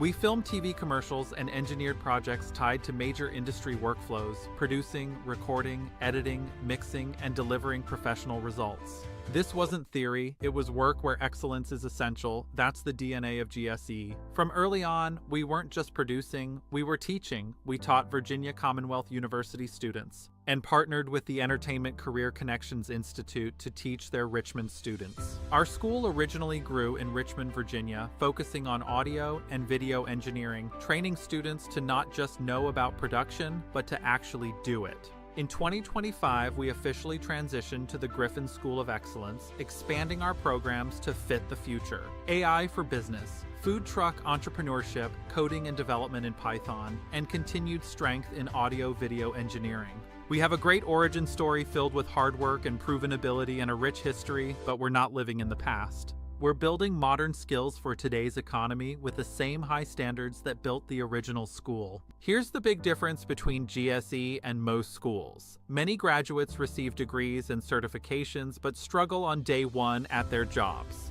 This costs companies time and money and can cost graduates opportunities. At GSE, we train differently. Our mission is simple. When you finish here, you are day one ready, not just having watched videos or read chapters. You can walk in on day one and actually perform. That's rare, valuable, and what makes your time here worth it. We believe in excellence, and we do not believe in selling paper. You don't come to GSE to buy a certification.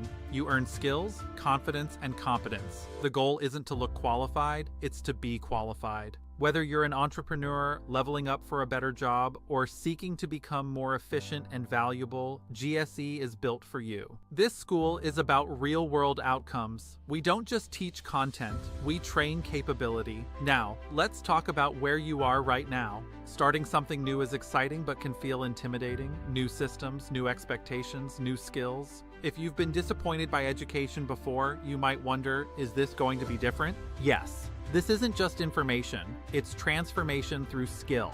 You're about to build things, learn how systems work, and develop the competence that makes employers take you seriously. And makes you take yourself seriously. You didn't choose a place that's playing games. You chose a place built on excellence, legacy, and the future. So again, welcome to the Griffin School of Excellence. We're honored you're here. Take your time, learn the system, ask questions, do the work, and most importantly, believe again. With the right training, the right standard, and the right support, you're going to look back and realize this was the moment. You stopped hoping for change and started building it. Welcome to GSE, where excellence begins. Welcome to the Griffin School of Excellence, or GSE. If this is your first time here, I want to say two things right away. First, you're in the right place. Second, you're not just joining a class, you're joining a legacy. GSE has been delivering high-quality education for over 20 years, and our story didn't start in a classroom.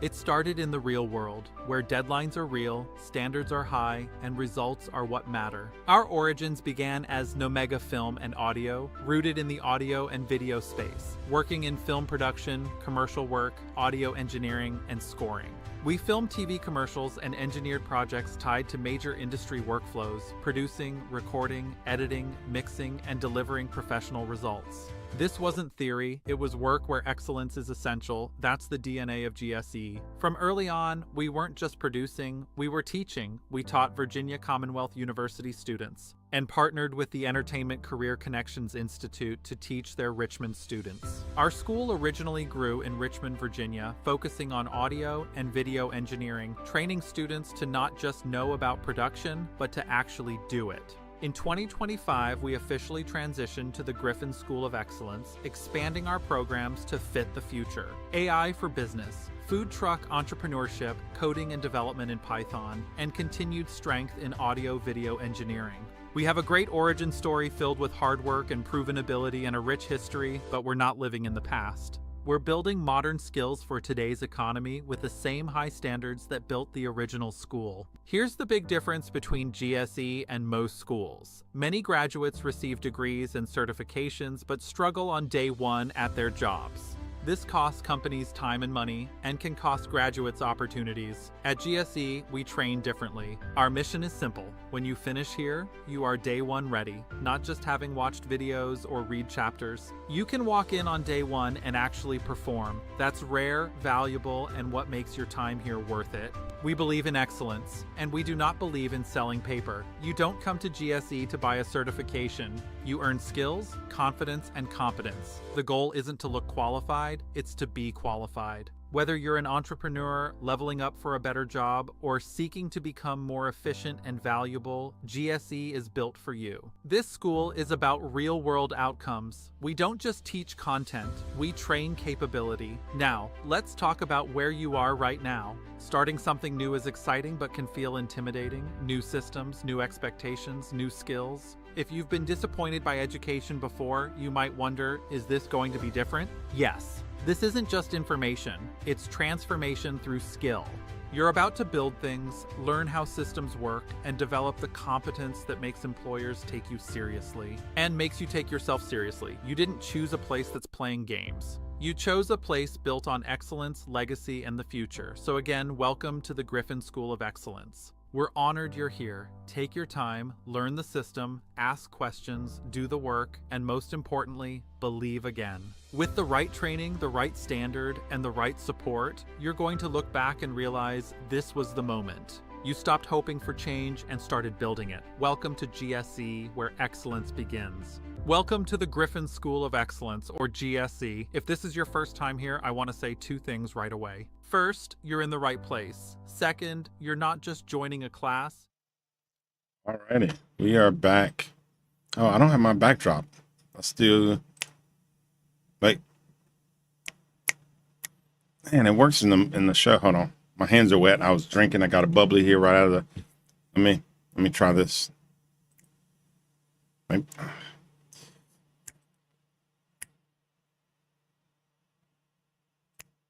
All right, there we go. Took a minute. My hands were wet. That snap.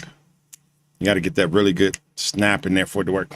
Okay, so let me put my headphones back on. Which side is left? Where's the L? Where's the R? I'm just going to pretend, since I can't find which side is L, which side is R, left and right, we're just going to go with this. So I didn't have a tuna sandwich. Oh, by the way, when you're back, say I'm back, so I can know you're back. Okay, so I didn't do a tuna sandwich, y'all. I didn't do it. Instead, I had a grilled chicken and broccoli. And my wife is multitasking. She is absolutely awesome. She made some grilled chicken and broccoli. And so I don't know how she's in the class and cooking and participating. And I don't know, maybe she had that cooked already because she wasn't in the class before. But whatever she is just working that black girl magic, and it is absolutely awesome. So thank you, sweetie. That was a great 5-minute lunch. Now, I don't know if y'all know about these. Bubbly, I need you guys to pay me because I've promoted you so many times. I need a paycheck. Delicious. Absolutely delicious. For you soda drinkers out there, soda is killing you, buddy. It's not good. Tons of sugar, tons of saturated everything, tons of chemicals. It's just, and do I drink sodas every once in a while? I do. But it's very rare. Very, very rare. But what I love to drink is water and these things. And not all of their flavors. I don't know. I've just grabbed. I'm such a basic man. If I find one thing I like, I will go to that restaurant and for the next 50 years order the exact same plate of food. Like, sir, we have other things. I know. And we have this and we make that great. I know. And this is incredible. I know. So what do you want? Same thing I got last week. That's what, that's the kind of guy I am. I get the same. I don't even vary on the flavors of this. It's just sparkling water, cherry, 0 calories because it's just water with carbonation, right? But I found a little hack, guys. I just figured this out this morning in my coding class. So I'm going to crack this. I'm going to let you hear it. All right. And there's these packets. You know these packets that you can just buy, right? With the flavoring in them. This is also 0 calories, zero sugar. And I know what you're going to say. There's chemicals in this powder. And you're absolutely right. There's mainly artificial sugar in it.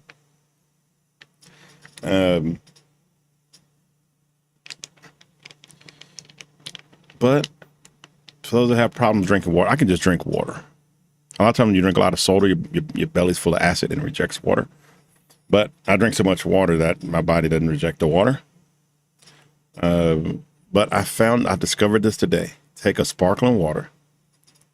Take these packs of just this flavor, 0 calorie. Make sure everything's 0 calorie.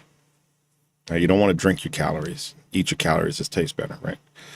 And then you pour this packet right there of flavored, water, sweetener powder, and you pour it into, oh, I got some on the nozo. You pour it right into the carbonated water here. And man, oh yeah, that's it right there. I'm gonna you gotta let it kind of bubble and fizzle and kind of do its thing, because it's bubbling and it's fizzling over there. I'm telling you guys, it's amazing. It's amazing. So I'm gonna let that bubble and fizzle. You can't see it, and I can't tip it over. I'll be pouring it on my MacBook, and we don't want to do that. Maybe you could see a little bubble, and it bubbles and it fizzles, and it does all of this. And you know what that is? That's just goodness happening. That's goodness. Jesus once said, "Didn't I tell you you'd see the glory of the Lord?" I'm telling you, that's just goodness happening right there. That is just deliciousness and good. So we're just gonna give that 5 minutes, guys. And while we're giving that 5 minutes, hopefully while I'm here making jokes, everybody was able to get back to their computers and back to their seats. Welcome back, May, my beautiful wife. Welcome back, Margaret. Welcome back, E. Welcome back, Dr. Horn. All righty. Who says while I'm waiting for everyone to be back, I can't be funny? It's a talent of mine. Good looking, funny, talented. My wife is so blessed. No, I'm just kidding. I'm the one that's blessed, guys. I just told you I just had like grilled and broccoli. She's just amazing. Amazing chef, amazing mother, amazing wife, and easy on the eyes. So, all right. So are we back? All right. I think we're all back. So where did we get with this? Where did we get? Let me turn this backdrop off.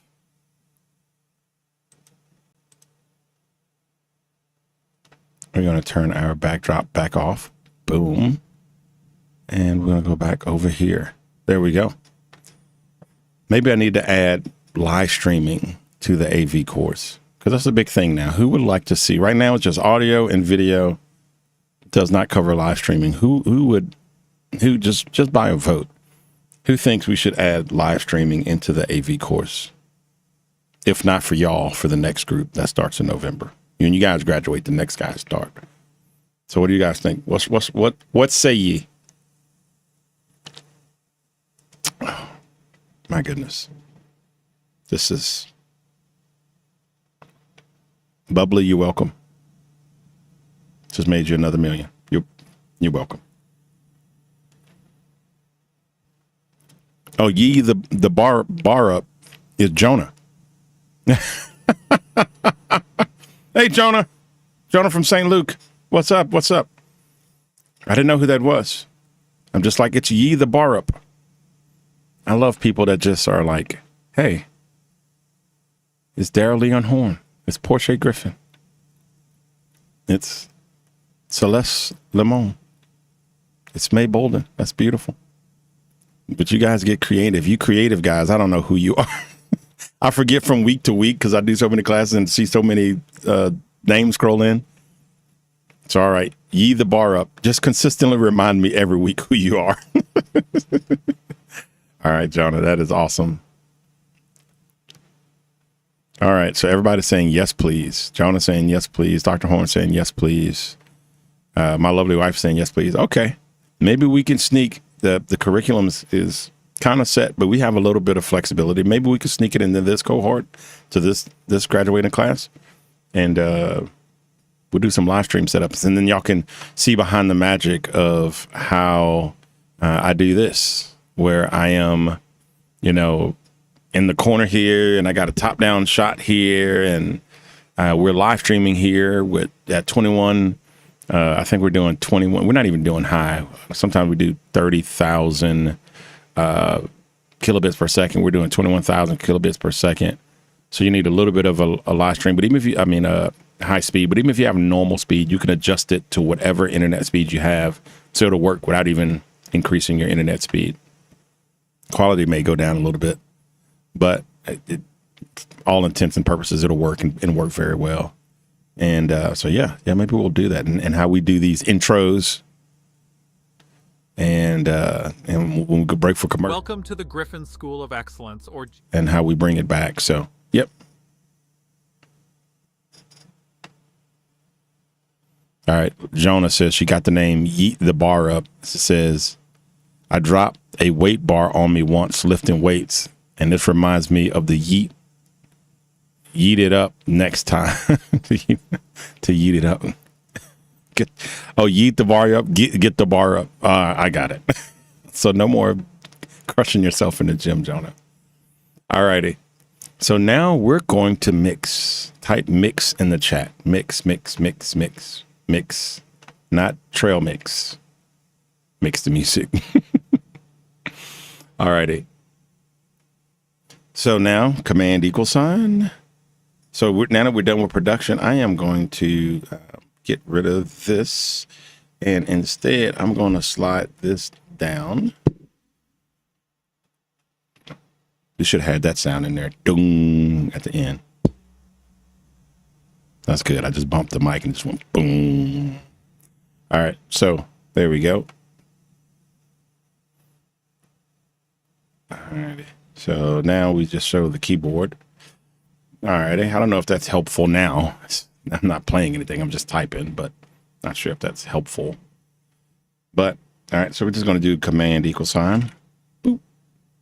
And let's come up here to Pro Tools so it actually knows what we're trying to do here. And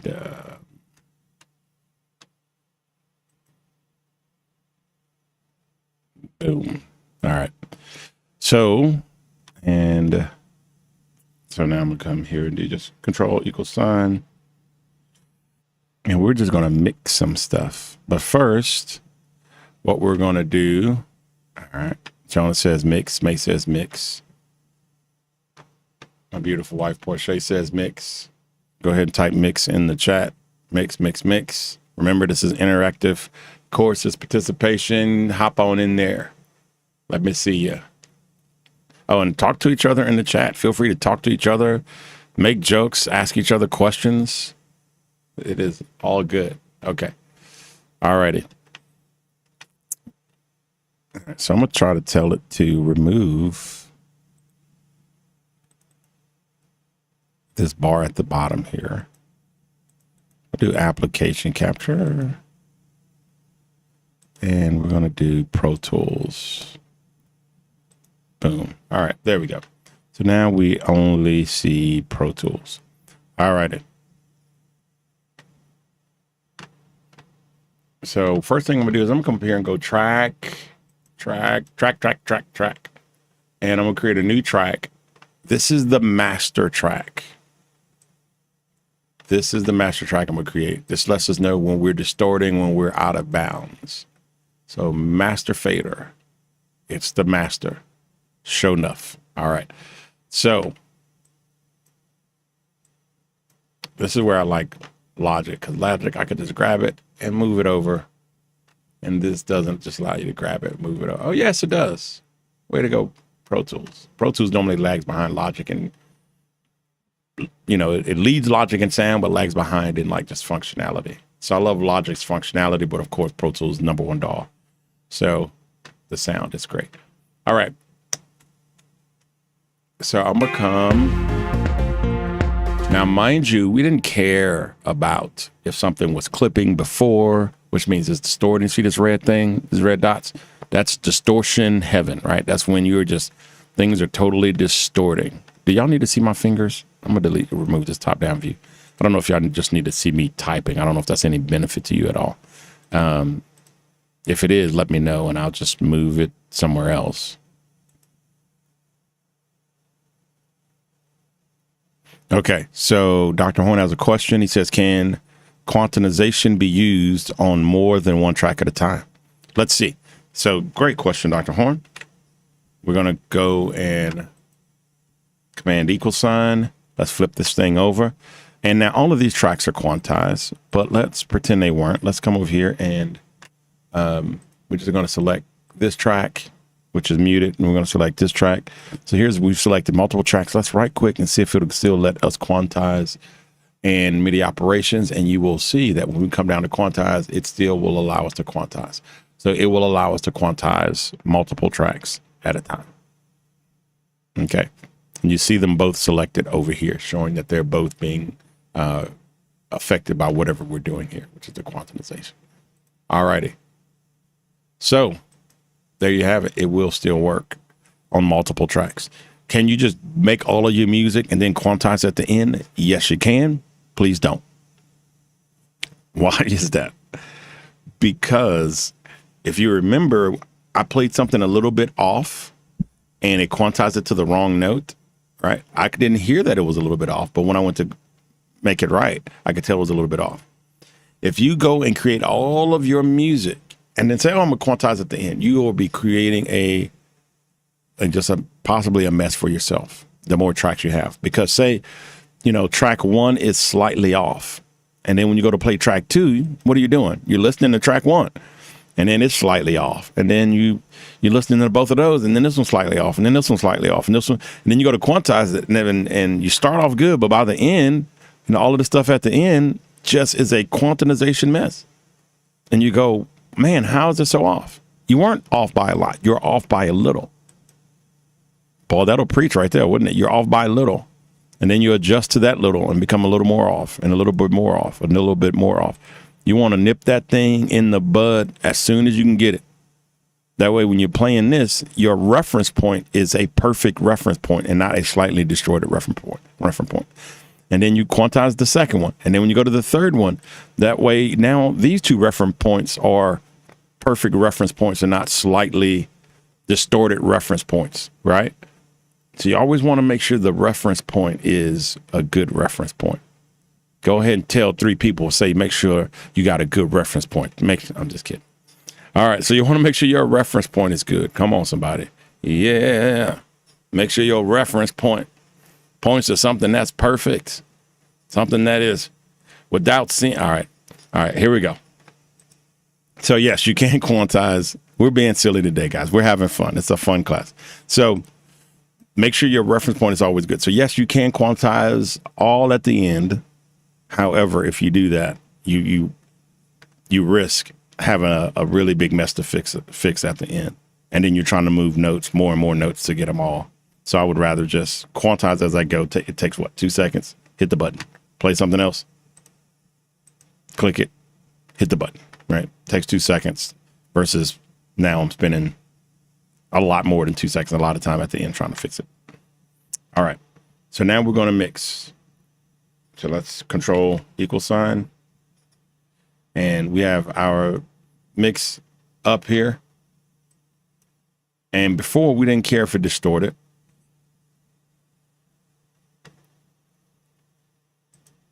We didn't care if your reference point, we didn't care if your the master track distorted because we weren't done with the song. So as we're playing, we're creating, it doesn't matter. But now that we're mixing, we need it to be good. We need the reference.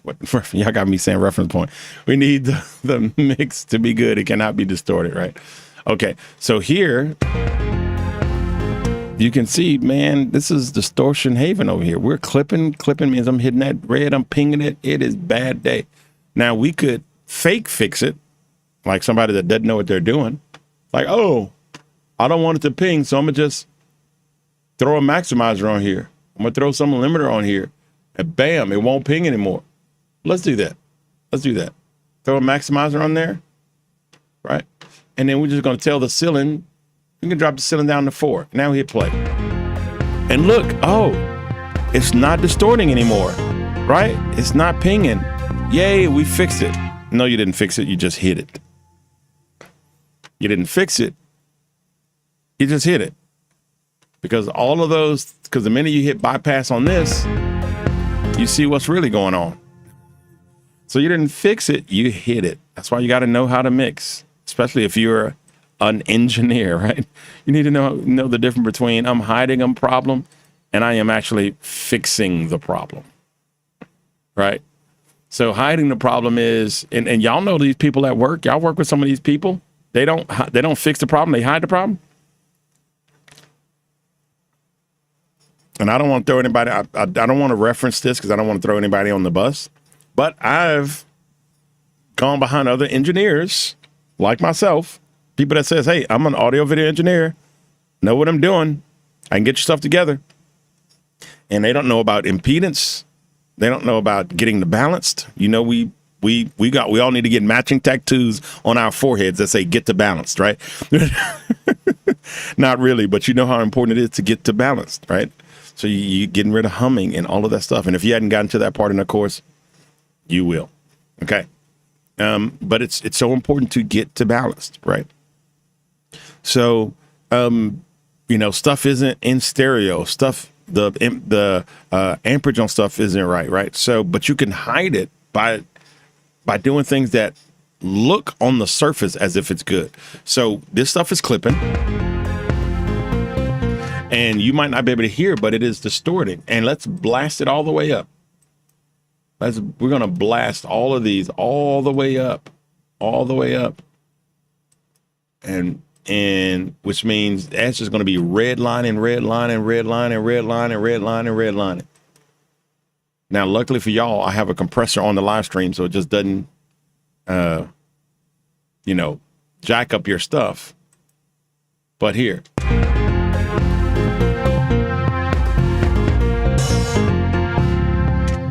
How horrible does that sound? Now, I have a compressor on your side that is protecting you from the massive distortion. I don't have it on my side, so I can hear all of the crackle, crazy distortion. Let me know if you can hear all of that distortion, or do I need to take the compressor off so you can hear it more? But let me know if you can hear all of that distortion.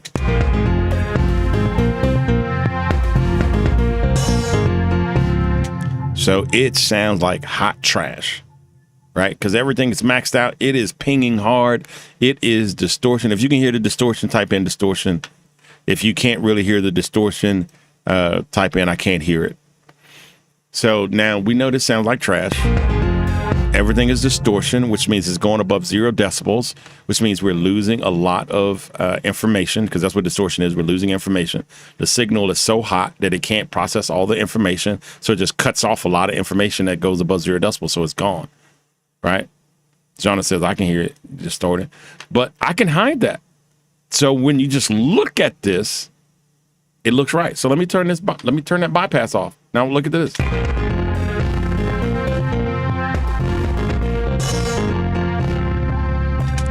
So now look. Now there's no more red. I've hit it. And once again, and when you guys do this class, try to use headphones, so you can actually hear better, because we're going to lose a little bit because it's live streaming, right? And because it's live streaming, the compression over the live stream, and then the compression I have in here in the software to keep it from distorting out. But you'll be able to hear a lot more if you get a nice set of headphones, which I think is on the list. So everyone should have a pair of headphones, and hopefully you're using the headphones and not just trying to play from the laptop. If you're just trying to play from your laptop, you're getting 0. You're getting nothing. So use your headphones. Use earbuds, use headphones, use something where you can actually hear. All right. So now listen to this. For those that can hear distortion, May says she really can't hear it. Okay. So I'm going to take off this bypass, and I have compression on you guys's. I'm going to take off that compression and that limiter. So let's see here.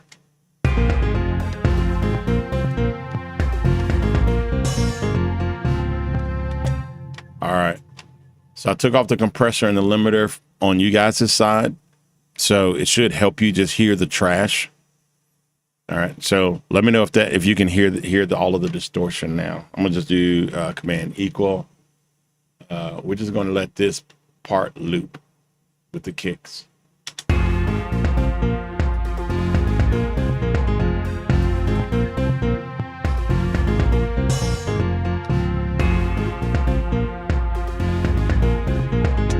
So that sounds, if you can't hear it now, just trust that sounds like hot garbage.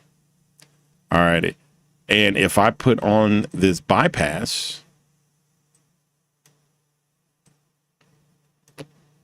all right, we don't need that anymore, so we can just close that window. Get out of here. All right. So if we just turn this maximizer on, it has a limiter built in. And what a limiter does, it says whatever information is coming in doesn't matter. Reduce it below 0 decibels. However hot this is, doesn't matter. Reduce it lower than 0 decibels, which means the information coming out will never show signs of clipping. However, the information going in is trash. So if you get trash in, if you put, orange juice in a bucket, you're not going to pour apple juice out. So even though it's not showing that it'll clip, it's clipping out. It is clipping coming in. So all of that information is lost and you get distortion. So before, see all that red? It was clipping, sounds like trash. Now let me bypass, turn off the bypass. So now this maximizer is on. It has a limiter. So guess what? Now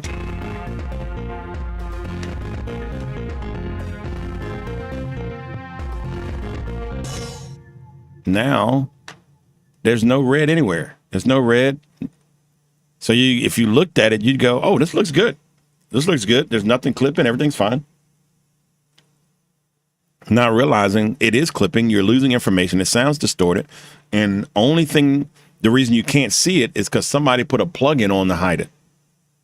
Instead of fixing the problem, they tried to hide it. So your sound is just as terrible. If you've ever watched something or heard a podcast or watched a YouTube video and the sound was terrible, somebody that didn't hear, that didn't know what they were doing, mixed the sound or recorded the sound, right? And it doesn't matter how much you try to fake mix it to make it look good. If you don't know what you're doing, it just won't sound good. So let's actually make it sound good. So we're going to bypass this. We never want to hide the problems. We want to fix the problems. All right, so the first thing we're going to do, we're going to drop all of these back down. And we're not going to drop them down. Yeah, we could drop them down to 0 here. Actually, we're going to drop them down to -5. So we're going to drop all of these down to -5.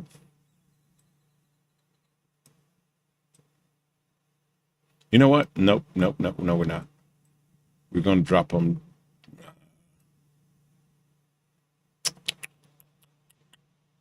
So there's two ways I like to mix. One, I like to keep everything at 0. And so if you look at some of my mixes, the faders are slightly moved, but everything is at 0.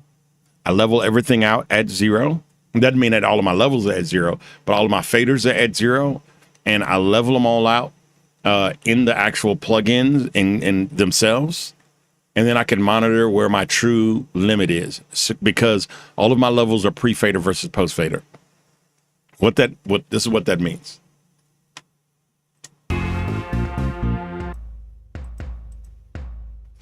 So notice I turn this all the way down, but you still see this coming up here. That means that I've turned my fader down and you can't hear it, nor can I hear it. So no audio is coming out, but it's still giving me the level of my audio coming in, right? So that's my audio coming in. So that tells me, hey, man, this is clipping coming in. So let me come up to what's producing the sound here. And now, if I want to, I can just lower this thing here. See? So now I'm seeing all the pre-fader. So you have 2 levels, pre-fader levels and post-fader levels. Most important, when you're starting the mix, is pre-fader levels. Most important when you're finishing the mix is post-fader levels. Okay, type that in. Pre-fader levels. P-R-E, tac or dash fader levels. Pre-fader levels. If you're on a mixer, you'll see PFL. You're like, I never knew what PFL stood for on a mixer. I just press it and see what happens, right? Pre-fader, post-fader. PFL. You press it, normally you press it in, pre-fader levels. Let it out, post-fader levels. Pre-fader, post fader.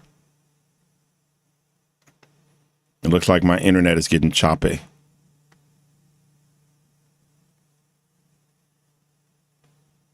Alrighty. So type that in the chat. Pre-fader levels, post-fader levels. Not sure why my internet got a little choppy there. But pre-fader levels, PFLs. Okay. So pre-fader levels, because your mixer, there's me hitting the mic again. I just like the way that sounds. All right. So I have a book here. All right. It's actually green, but since I have that green screen on, it's fading it out. It's like this teal, really. All right. So, or like this can. If I had a hole in the bottom, do I have anything that can represent? Perfect. I'm busting my studio apart for this to teach y'all. Here we go. I don't know why I have plastic wrap in my office, but I do. That's what happens when you have kids. You just have random stuff and it comes from anywhere. All right. So there's a tube here. All righty. But y'all can just pretend that I put this here on purpose as part of the preparation for today's course. All right. So you have pre-fader levels, post-fader. Pre-fader levels is this stuff over here. This is what's going into the mixer. Post-fader levels is stuff coming out of the mixer. So into the mixer, out of the mixer. We should have tapped. This could have been one of our beep boops. All right. So pre-fader, think about, you have your mic, right? Your mic plugs into one side of the mixer. Okay. My wife was like, that's where my plastic wrap went. That's in here. I got it, baby. So pre-fader levels, your mic plugs into the mixer. So where it plugs in to the mixer, it's coming into the mixer. That's pre-fader. This is my input volumes. That's pre-fader. Once it's processed by my mixer, stuff raised up, lowered. I've added compression. I've added echo. I've EQ'd. I've done all of my stuff in the mixer. Then what comes out is post-fader. So pre-fader, I plugged it in. This is what's coming in. The mixer, I did a bunch of stuff, movie magic. And then what comes out? So pre-fader, post-fader. When you're mixing, most important thing is pre-fader. I want to make sure none of my levels are too hot. Like just then, we saw that the drum kit coming out of the expands, which is like a virtual keyboard. It was coming out too hot, which means it would have been distorting coming out of that. So expands plugged into the mixer. Even though it's a plug-in, it's plugged into the mixer. You see all the levels and the faders, and it was too hot. So I want to make sure my pre-fader level is good. And then I'm going to go in there and I'm going to compress it or EQ it or add effects. I want to make sure during that process it doesn't come out too hot, right? So when I'm mixing, first thing I'm going to check is all my pre-fader levels, make sure I'm not distorting or doing some crazy artifacting coming in. And then I'm going to work on my post-fader levels. All right. Hopefully that helped. So now I see here, and and another reason I like to keep my fader at 0 is it can help me mix. So I know I don't want to clip on my master volume, right?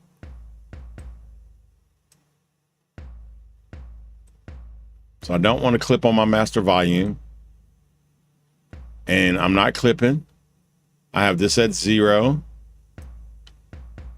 All righty, and that's good. And now next thing I'm gonna do is I'm gonna come over here. I'm gonna put my crash at 0. And I know so all of these blinking lights are pre-faders. So you can see some are louder than others. And then over here, the combination of all of these going into my master, that's post-fader, right? They came out of these faders, these individual faders. Now all dumped into the master, that's post-fader. So I want to make sure my pre-fader levels are good. I want to make sure my post-fader levels are good. And And then you can also clip coming out as well. So, and that'll show up here, especially if it's at 0. Now, if I go below 0, say I bring this to 30, and it's just a little trick that you can use. So now I'm not clipping on my pre-fader, right? Not clipping on my pre-fader, but I'm gonna just come up here. Oh, a better example is I'm gonna turn this up to 12. All right.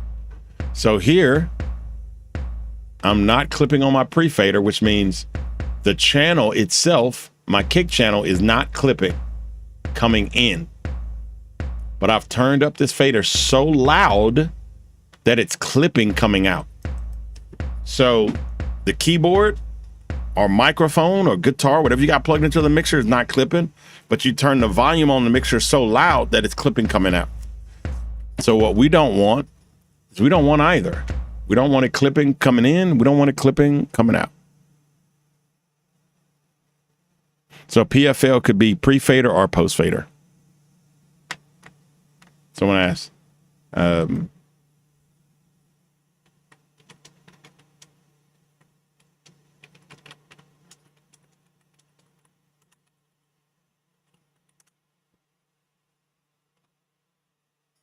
So normally it's just one button. It's normally just one button. And, you know, they'll just be a PFL. Then pushed in, it's PFL.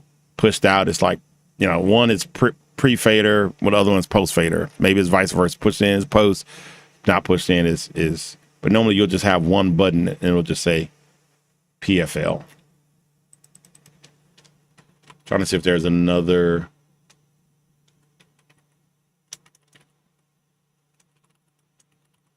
Word for a PFL. And then sometimes there's AFL, after fader, listen. So pre-fader level, after fader level, pre-fader, listen, after fader, listen. But I normally you're just going to see a button that says PFL. I just did a quick Google search and that's what it popped up. But normally you're just going to see it. You're going to see a PFL button on your mixers. Well, your live mixers. Okay. Alrighty.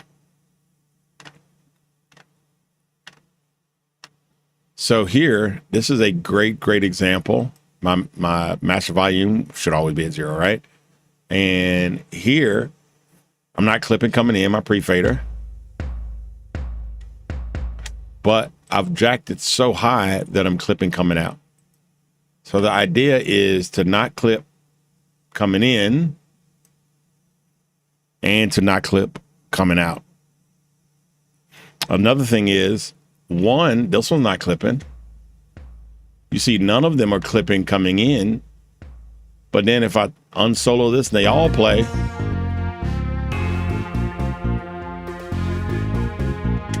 you see on their own, none of these are clipping. But the minute they all play, none of them are clipping coming in, which means all their volumes coming in are fine. They don't look to be too low. They're not too loud because they're not clipping. Everything looks great. Because you can be too loud and you can be too low and you just start getting a bunch of noise. All of these levels look wonderful.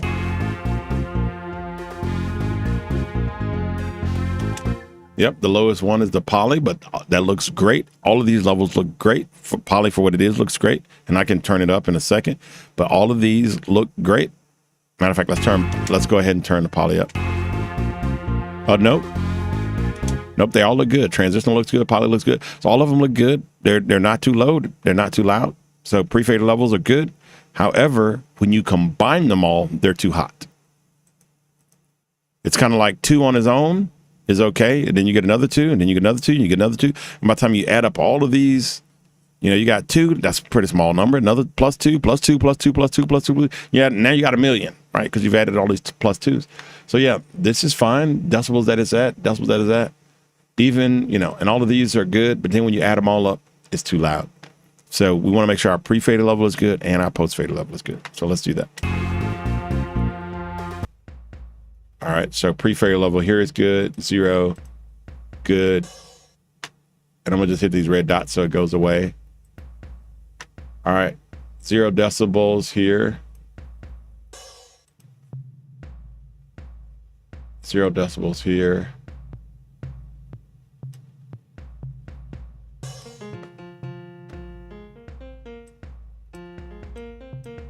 Make that 0 decibels again.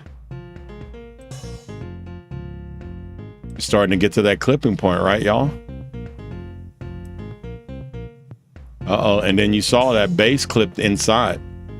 So we need to come up here, click on it. And that switched this one over to bass. Now this has 2 individual levels. I want to keep the blend as it is. So I'm gonna come to this master level, which turns them both down simultaneously.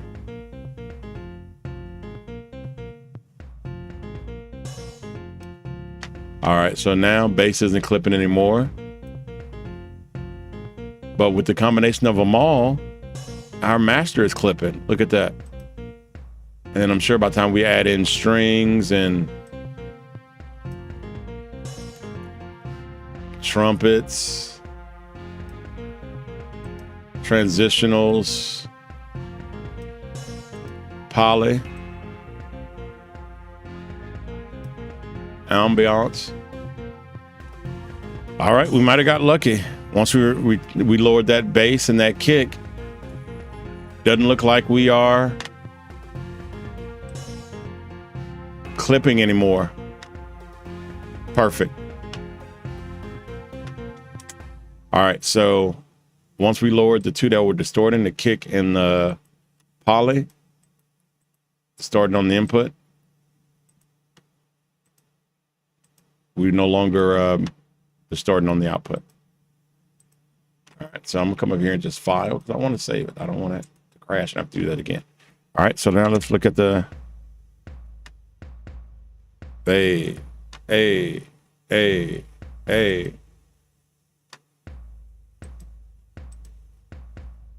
Okay.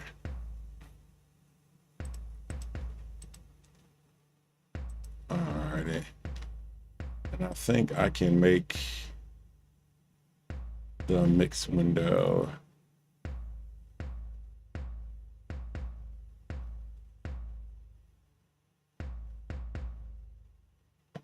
All right, the expanded view. All right, I was going to try to make it even bigger so you guys could see it, but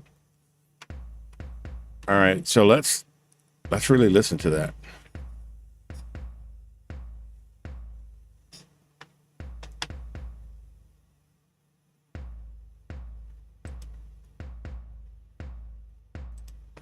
I'm gonna turn the live stream compression and filters back on for y'all.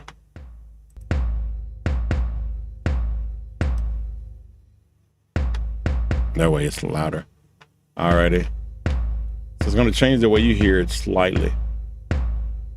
I kind of like it. All right, so I'm gonna leave the kick where it is. The infamous crash.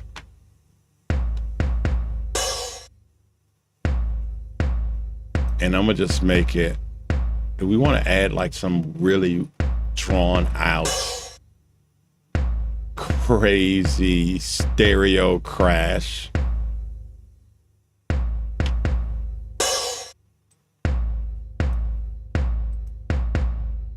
Hum drummer.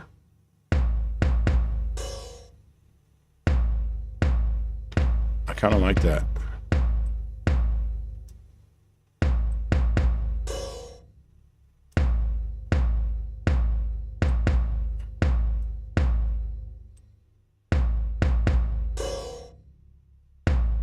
All right, so I like that.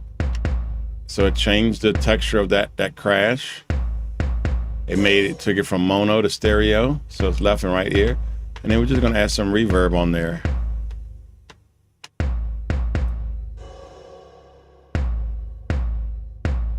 I like it.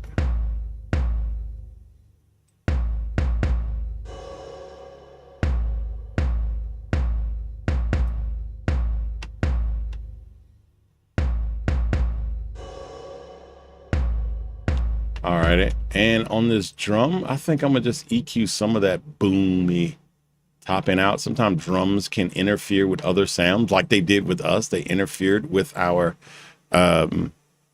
trumpets or strings or poly or something, ambient sound. So with that kick, I'm just going to take some of the boomy out.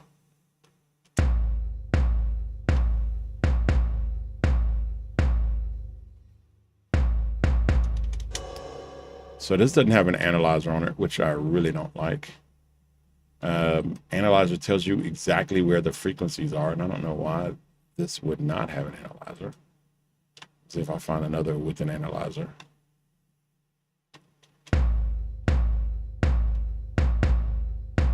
And this is a imitation SSL strip. Nope, no analyzer. So let me get rid of that. So there's no visual analyzation. So we're gonna have to just hear it, listen to it, like some genuine audio engineers. Here we go. And we're just gonna listen for when the sound changes. Nothing. There we go. So off, on. So there we go. I don't know if you could hear that slight difference, but it just took a little bit of that edge off. All right, and here we go. Now we're going to go into our toms. And this is going to be the fun part.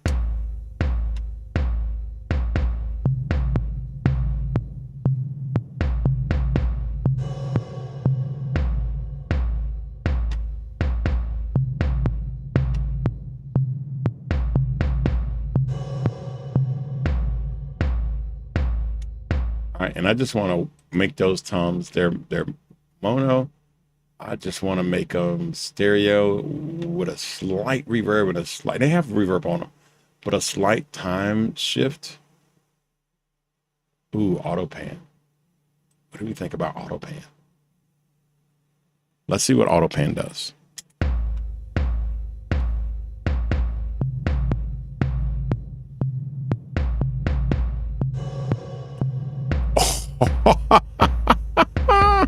Did you guys hear this? If you can't hear this if you don't have stereo, if you don't have headphones on, you can't hear it. But did you just hear that? For everybody that is wearing headphones, listen. That's incredible. So let me turn it off. Let's turn it off. That's incredible. If you just heard that, type in I heard it. So this is with the auto pan off. And the little beep boops, which already sound incredible. We love the beep boops, right? All right, so now we're gonna turn the auto pan on, and all the auto pan on is on the beep boops, is on the toms. Let's hear it now with the auto. Well, listen one more time with the auto pan off. This is crazy. It's incredible.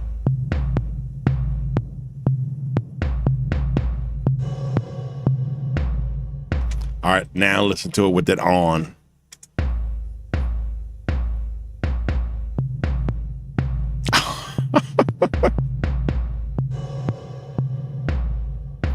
That's awesome. That's everything that I hoped that would be.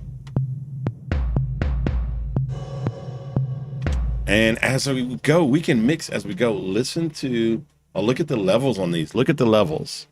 And we can decide what we want, how we're going to level this out. So kick is at -5 roughly. Toms are -5, a little above -5. Crashes are -30.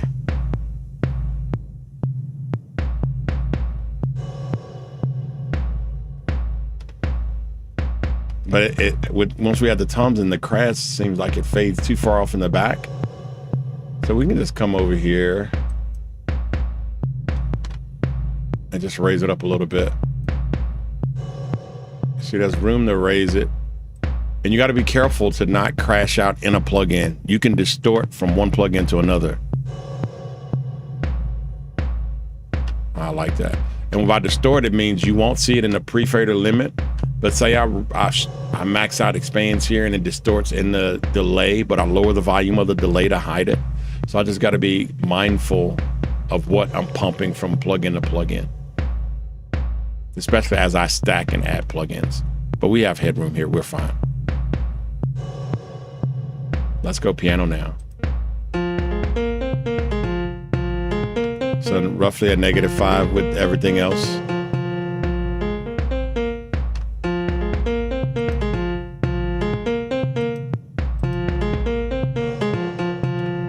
But I'm going to mix the low end first. They say if you get the low end together, everything else is a breeze. So we're just going to make sure our low end is together.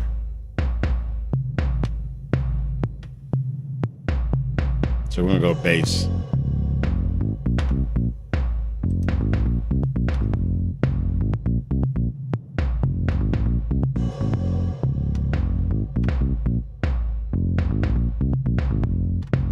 Oh, did y'all hear that? It sounded like some notes were sliding.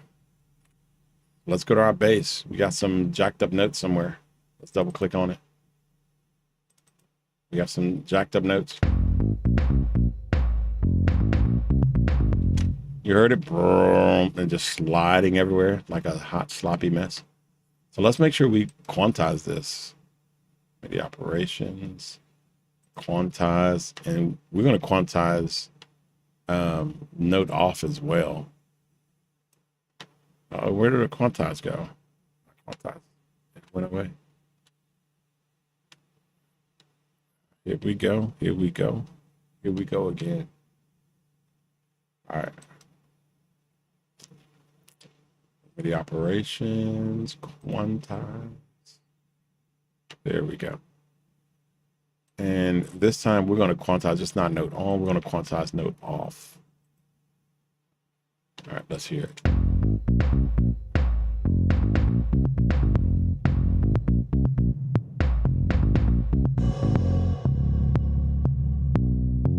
Perfect. Okay. To fix that sloppiness. Alrighty. That little sloppy sliding everywhere. And we really want that bass to carry the low end.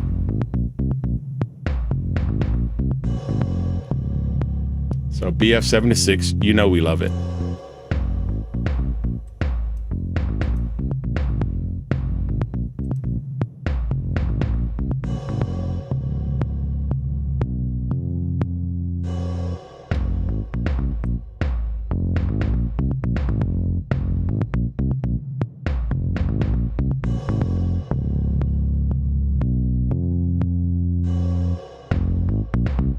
Still keeping everything at roughly -5.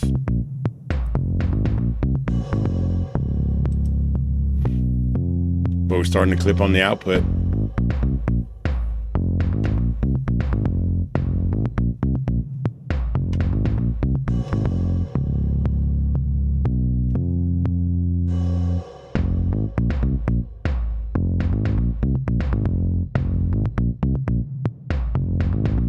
I'm gonna copy this BF76 plugin over to our kick as well.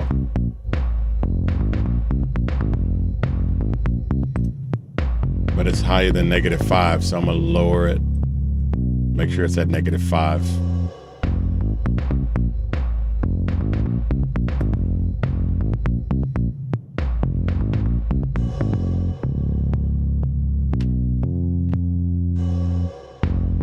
Let's go to strings.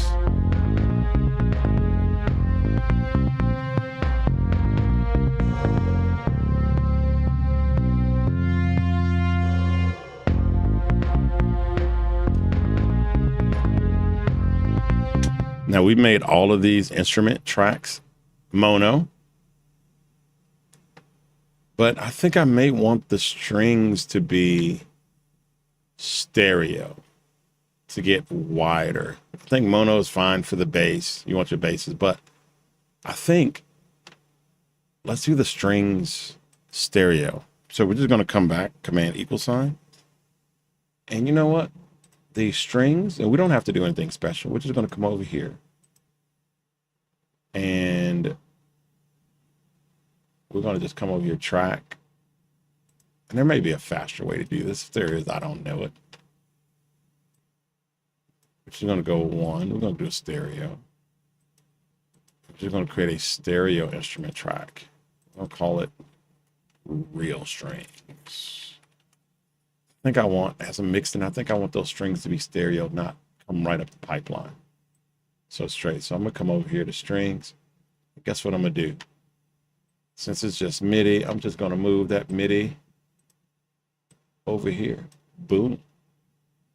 And then I'm gonna just take my real strings. I'm gonna bring it over here. Boom. Now they're stereo. So instead of just getting one, you're gonna see two. Boom, there it is. So now let's listen to it.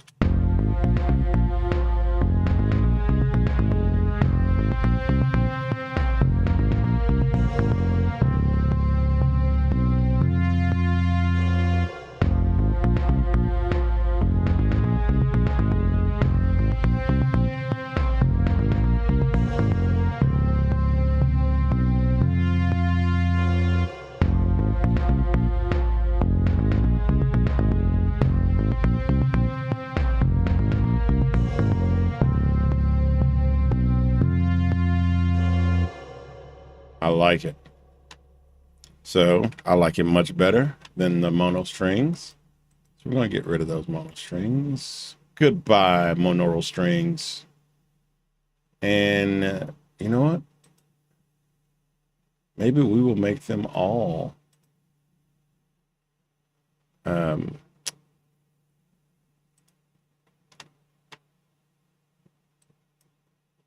of these synths stereo. I think let's do stereo everything else. What do y'all think, guys? So the difference between mono and stereo is a mono signal is the same signal played in your left ear and your right ear. So basses, you normally want mono. All of your drum sounds are going to be normally mono. Kick is going to be mono. Your hi-hat, your snare, cat to the cat, the bass, and all that's going to be mono. So you're going to hear the exact same on both sides, and that's going to give you that strong low end. Normally with low end, you want it mono. You want it pumping equally in left and right. But then as you get higher into melodies, you know, strings, and you normally want those stereo, which means there's a slight variation between the left and right ear, and it makes it sound wider. And as you listen to it in your brain, it sounds like it's a wider signal, a bigger signal, and it sounds more interesting. You don't want your low end necessarily interesting, even if the bass player is going, you want it just pumping. You want it strong all the way through. And that's what's going to make you go, oh, I like this song. That's what makes your head bob. When that low end is pumping all the way through, you're like, oh, yeah, I like it. If the low end is doing a lot, you feel like you're lost in the song. If you ever heard a song like, man, I feel like I'm lost in this. I don't know. It's normally because they played around with the mono, with the low end, trying to be creative, and they end up just losing the audience. But normally you want your low end mono and hard. A lot of times you can hear just the low end and you're bopping your head already. All right, I like this. Before the pianos or strings or harpsichord or whatever comes in, you'll just jam off of the low end. Then the piano's coming, and they're just playing along with the low end drive. Right. So now if you can hear piano come in, and you just listen, you're not jamming. You're just like, okay, I'm interested. Where's this going? But then the minute the everything else comes in, then you're just kind of grooving. So your high-end melody sounds, you normally you can put them stereo and make them sound creative, and then your low-end sounds, your lower-end sounds, you're normally going to have those monos. So that's just going to be one signal, same signal coming in on both sides. Matter of fact, let me undo the deletion that I just did. Oh, it's saying you can't undo it. You can't undo it, buddy. Okay, well, let me do this then. On the trumpets, I'll AVE them and see if you can hear the difference. You will not hear them unless you have earbuds in. But let me always wear earbuds.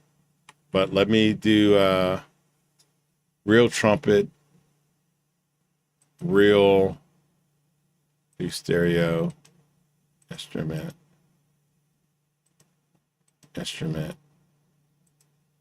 So we do real trumpets, or we'll call them stereo trumpets just to make it clear. Stereo trumpets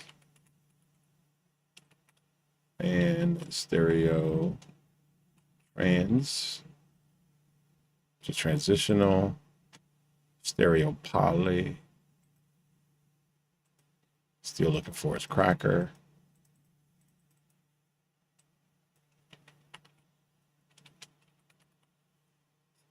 And then we'll do stereo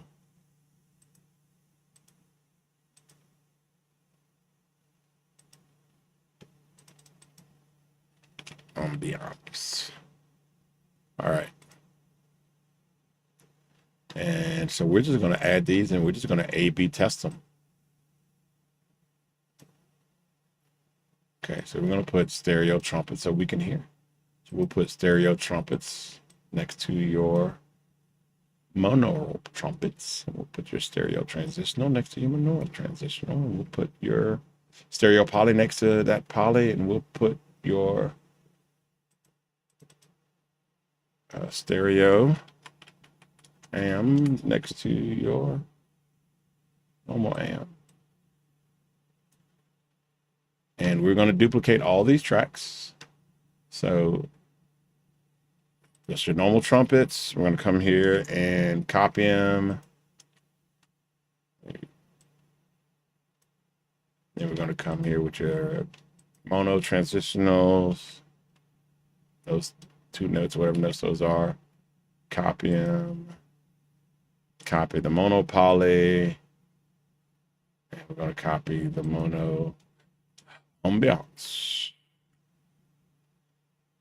Now, command =.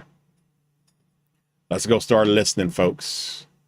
So let's listen to some unstereo these.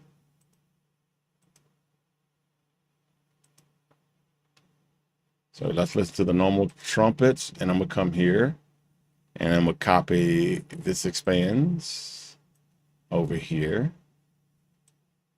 And the same EQ, so it's the same exact stuff, just stereo. So let's listen to the normal trumpets. Hey, hey.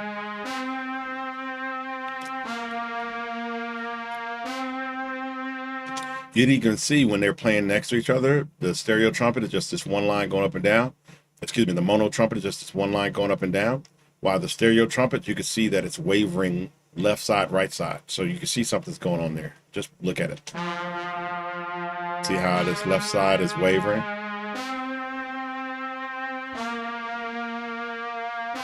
You don't have those 2 sounds combined making one sound. Left and right track isn't combined making one track on the stereo. So this is the mono we're listening to though, but we're watching the stereo. Watching both of these levels. All right, so that's mono. Now let's listen to stereo and maybe we won't hear a difference. Maybe we will. Let's listen. Make sure your headphones are on.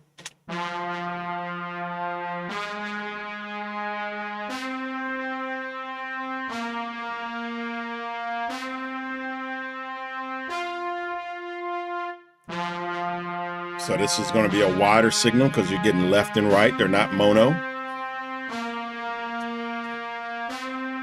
This is true stereo. If you can hear a difference, type that in the chat. Say, I can hear a difference. I can hear a difference. Now, if you're not wearing headphones, you're not going to probably hear it, especially if you're just trying to hear it off of laptop speakers. If you were in your car or watching on TV or anything else, you might be able to hear a difference. But also, if you're just playing it on a laptop, you probably won't hear a difference. And yes, I agree, Jonah. That was an awesome question that Porsche asked. So here's trumpets, mono. So type mono into the chat. Type mono.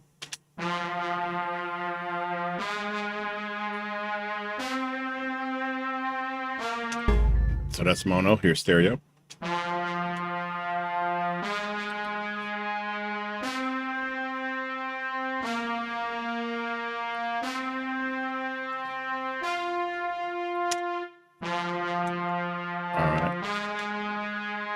wife said she can hear a difference. Jonah says she can hear a difference. All right. Yeah. Type in mono. Type mono into the chat. Quickly, quickly, quickly. Comprehension check. Attention check. All righty. So now, since we can hear it different with that one, we're going to go ahead and mute that trumpet. And then let's see if we can hear a difference in the transitional sound too.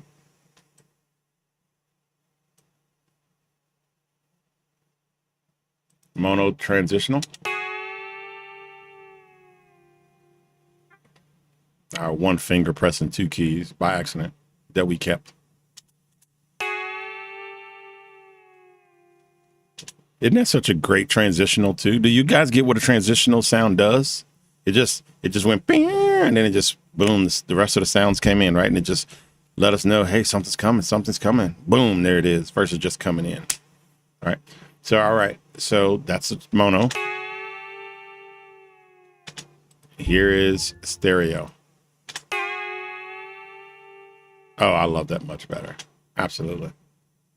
All right. So we're gonna mute that one too. Now let's listen to the poly. Mono poly.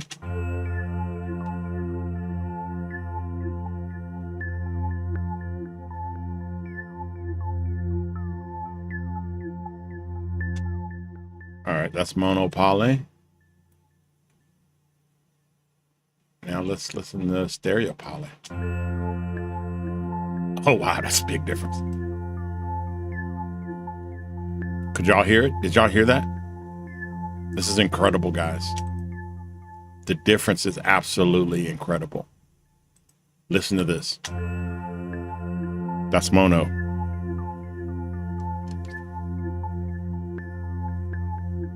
Bubbly for the engineer on the go. All right, so can y'all hear that? That's mono. And here is stereo.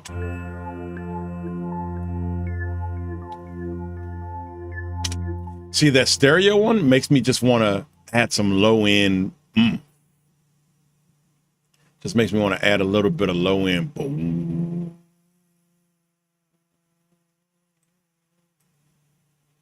Because it sounds so cool.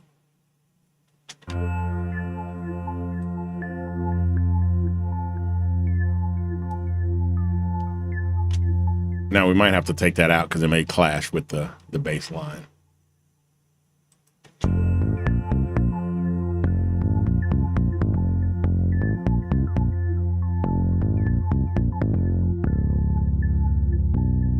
It is, that bass is still sliding and it is driving me crazy. What is going on with that bass? Thought we fixed that sliding issue.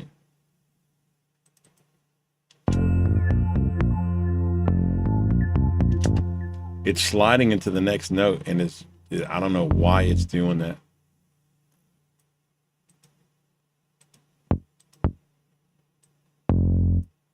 So I have it on grid, which means that it only moves in bars and beats, not freely. It automatically snaps to the next beat, which is what I want. And I have it on. What is going on here?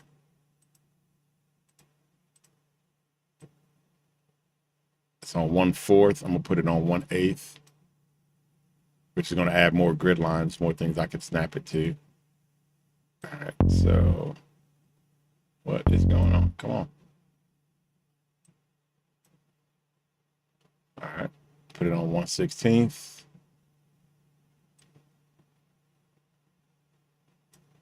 Which has even more grid lines.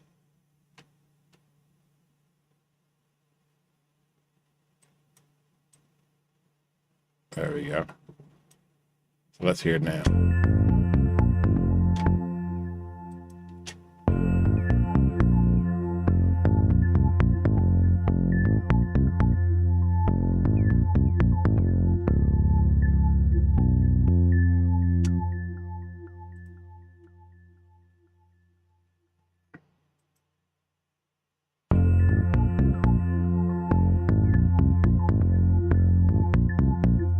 So I'm gonna actually take it off because it drives me nuts. So I'm gonna actually freehand this, and that's fine because it's only the end notes. I'm gonna put it on flip, which should detach it from the grid and allow me to move notes however I want to. Oh, no, it's not doing that. Why is it not just slipping?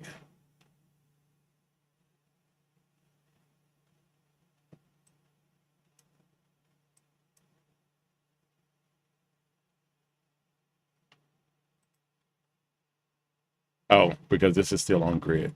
So I guess I can put this back on grid, come down here, put this one on slip. There we go. And then it'll let me slip it how I want. So these notes are blending in a way I don't like. The bass is overlapping on itself. Like bum, bum, bum, bum. And I would almost think that I have a sustain pedal on it, but I didn't use a sustain pedal. So I'm not sure what on earth is making that thing slip like that.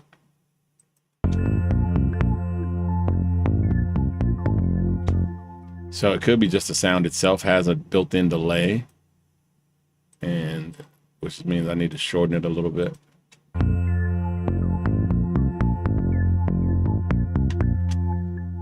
And find all those notes that are driving me a little wacky, because I can hear them bleeding over.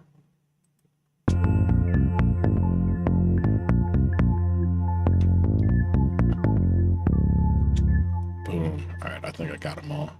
And you guys probably can't even hear it, so you really wouldn't even need to worry about it. But because I can hear it, it's driving me crazy.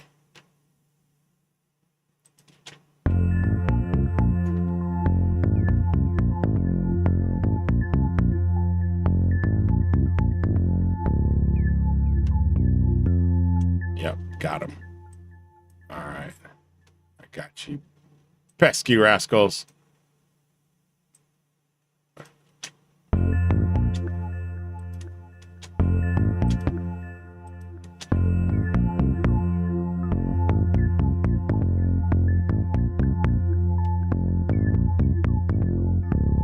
Perfect. All righty. So you guys probably didn't even hear a difference, but I could hear the notes slipping and bleeding on top of each other, and it was just driving me nuts. But it is fixed.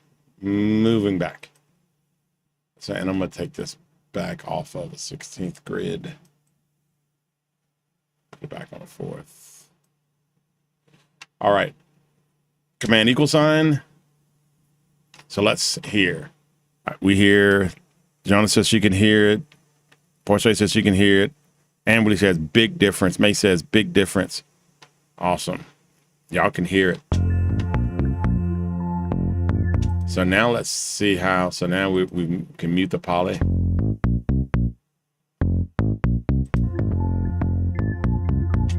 All right. And boosting its bass did mess with. So here, let's listen to mono ambiance.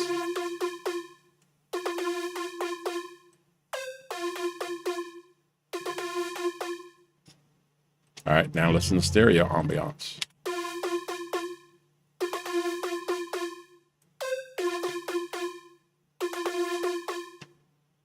All righty.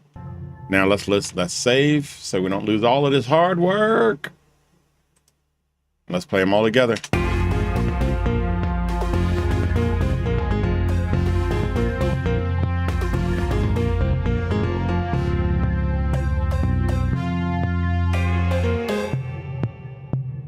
All right, so now we have a new problem. We've made everything sound really great individually, but now it's a problem because everything sounds great individually and is now taking up bigger spaces, bigger frequencies, bigger. So now it is so big that they're like, hey, where's my space? Where's my space? Where's my space? So now you have everybody fighting for their own space. So we got to fix that. So how do we fix that? We're going to mix cell. We're going to, these ones that we decided we don't want, these mono ones, we're going to go ahead and they'll take up space. So we're going to make them inactive for one, because they'll just kind of take up space and take up processing power. We're not going to use them, right? We're not going to delete them. We'll just make them inactive.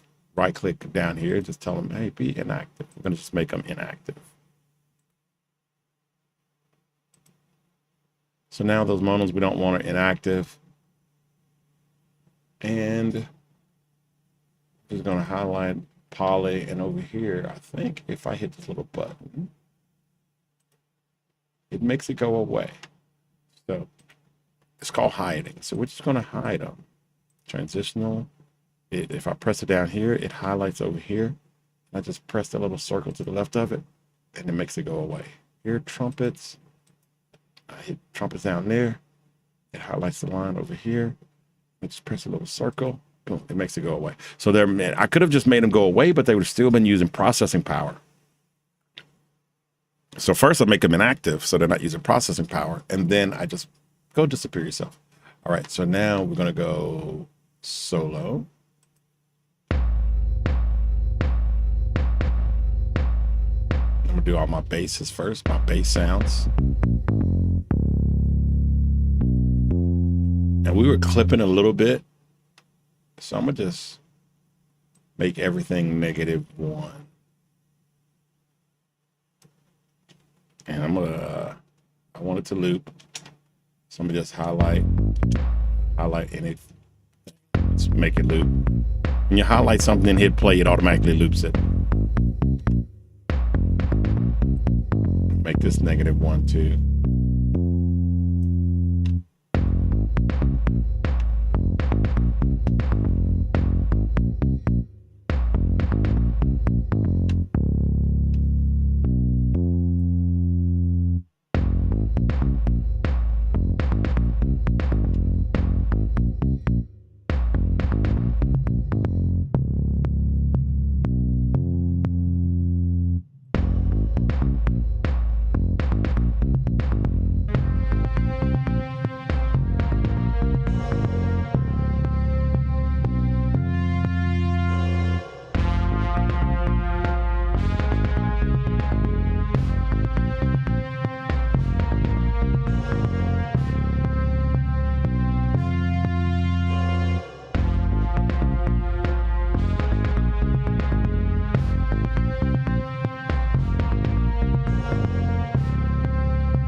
I bypassed the EQ on that trumpet. I made it more bassy, but it was clashing with the other bass.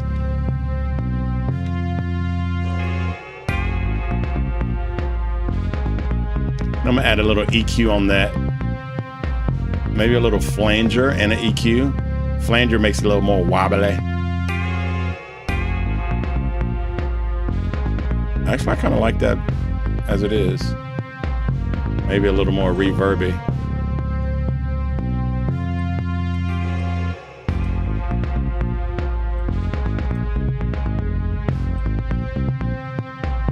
Just a tad bit.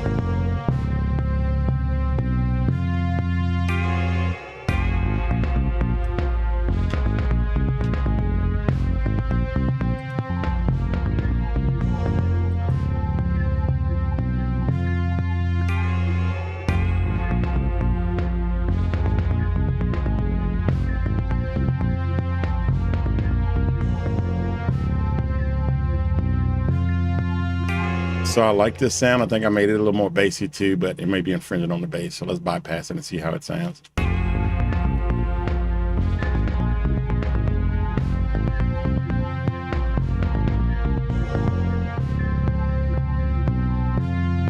Yeah, too bassy. So maybe I can move it to the highs. Let's see here.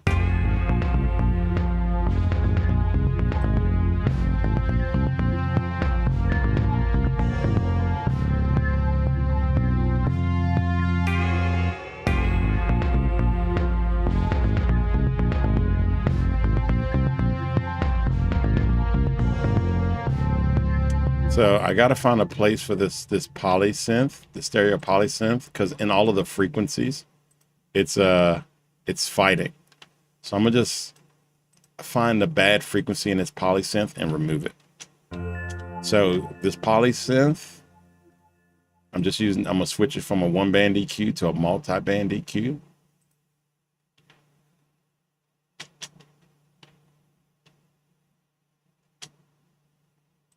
And we're going to find the bad frequencies by just taking them and pushing them up.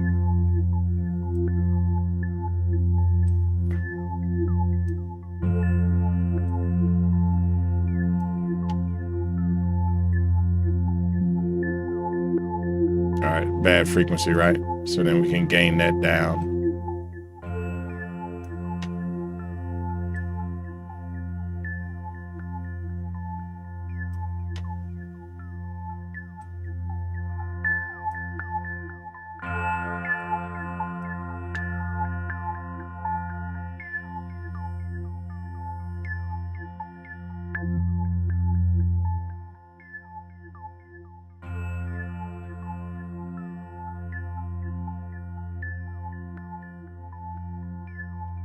All right, so I think that was all the bad frequencies. Now let's hear it back in with everything else.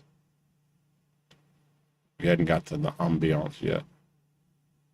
Oh, here's stereo ambiance, so we can get rid of this ambiance. All right, if you're tracking, type in I'm tracking. If you're tracking, type in I'm tracking. If you have a question, ask your question. If you're tracking, type in I'm tracking. All right, let's hear. We've mixed all of the sounds but two.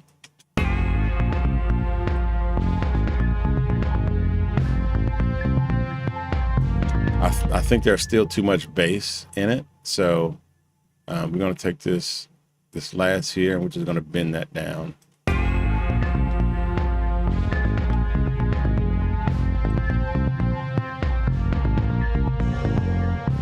So I mean, we just basically erased all of the low end out of that ambiance. And I like it. I like it, but it's still not popping out in the mix. It's falling too far in the mix. If you want something to fall into the mix, just basically that reverb. If you want something to pop out, you got to figure out a way to make it pop out. So that auto pan worked so good before.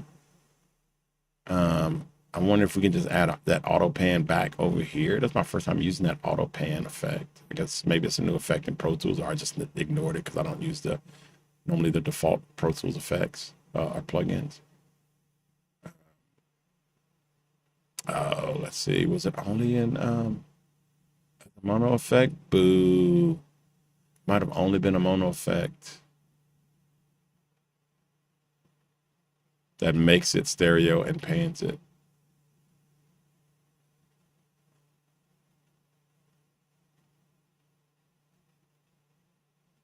Oh, where did it go? Was it a MIDI effect that we had? No. I'm not sure where auto pan went. Our favorite little auto pan effect has disappeared. Are y'all seeing it somewhere? Where did auto pan go? I'm going through every single one.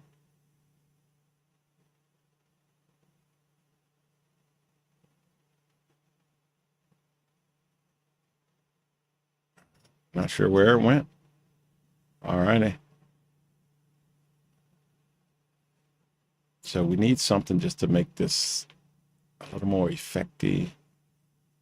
We can try to use sci-fi, but sometimes sci-fi is just such a harsh effect.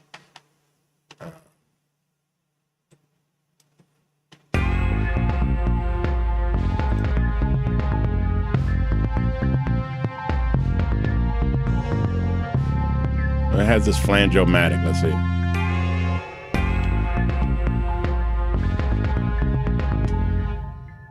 We put it on ambiance. Well, are we trying to put it on ambiance or poly? I think poly, right?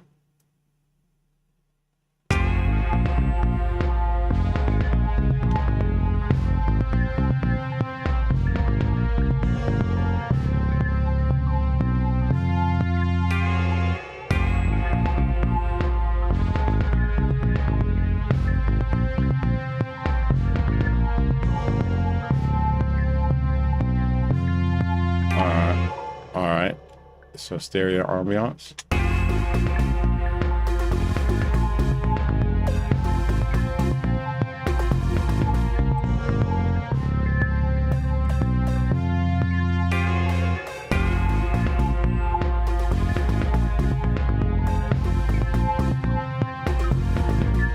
All right, right, so then to separate, now that everything is stereo, we can start kind of panning left and right to get a little bit of separation, because we're starting to sound a little cluttered in the middle, which means in the center of the mix. So let's start pushing stuff left and right, starting with this ambiance track.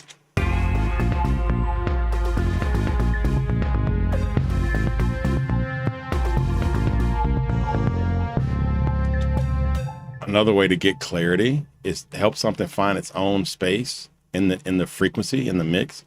Just start reducing frequencies that it doesn't need. So let's start removing sounds, frequencies that doesn't really add to it.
All right, so remove some frequencies to help it find its space in the mix, and then added a reverb to kind of make it fall back a little in the mix.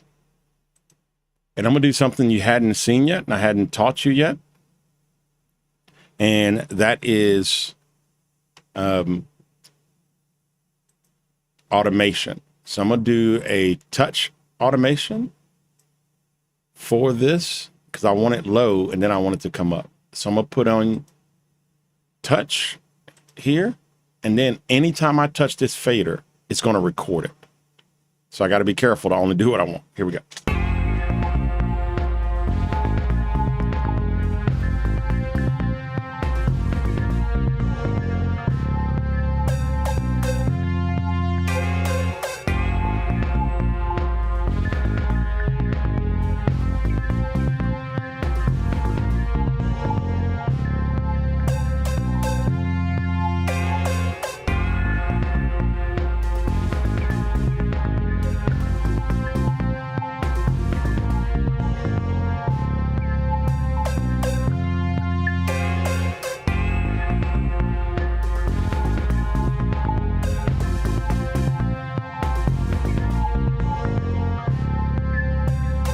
So every time I touch it, it records it. So I wanted to start off about here. So here we go. Let's do it again.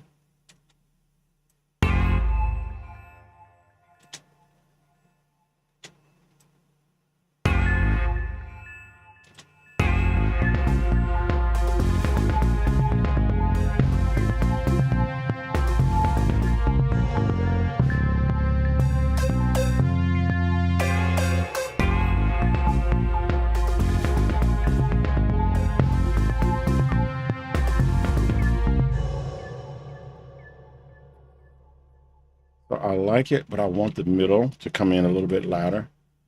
So I'm gonna make my loop start from here. I'm gonna turn my metronome back on so I can hear where we start from. I know we're almost done, guys. Give me like 3 more minutes. Here we go. All right, here we go.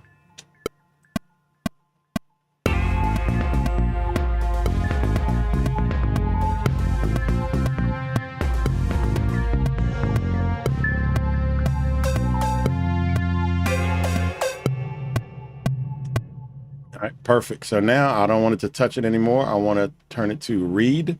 So now it doesn't matter what I do. It's only going to read it. Let's unmute the piano. All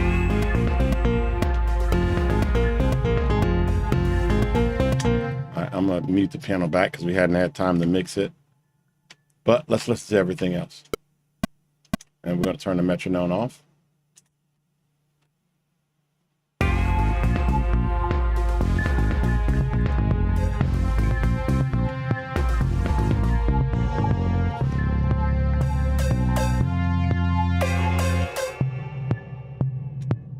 Alrighty. And now I'm going to unbypass this maximizer. It's still clipping a little, but it's fine. Here we go. And it's only fine because it's the little bit of clipping that it is, I'm okay with that. Sometimes I actually push dynamics, but we'll talk about that in another class. All right, here we go.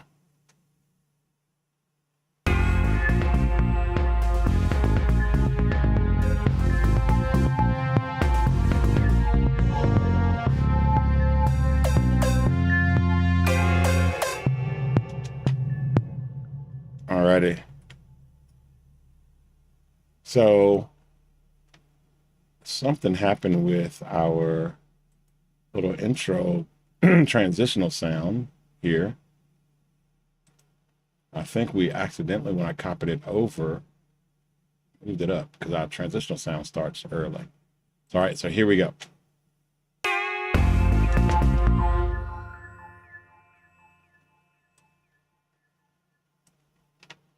And it comes in a little bit later. Let's see here.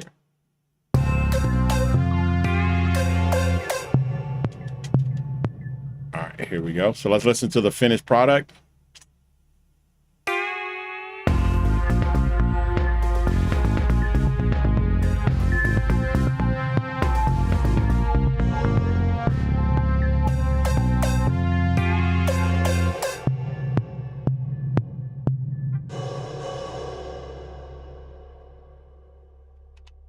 Alrighty.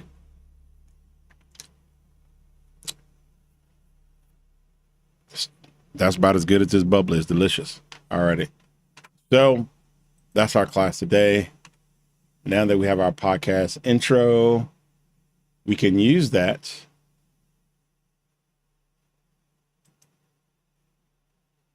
to at the beginning of our songs. And actually what I want to do is I'm going to try to find where I put this, which I think I know where I put it on. I have it on my external drive. Amberly said it sounds so good. Well, you helped make it, Amberly.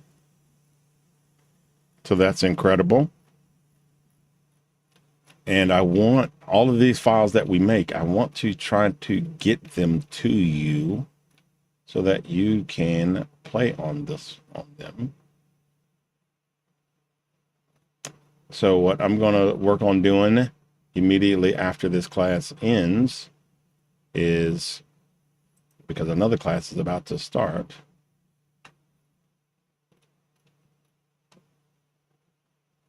I want to find this file that we just made.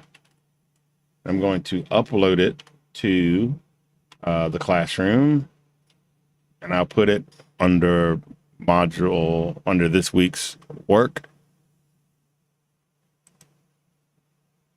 And we'll go, and I want you to download it and play with it. Okay. Alrighty.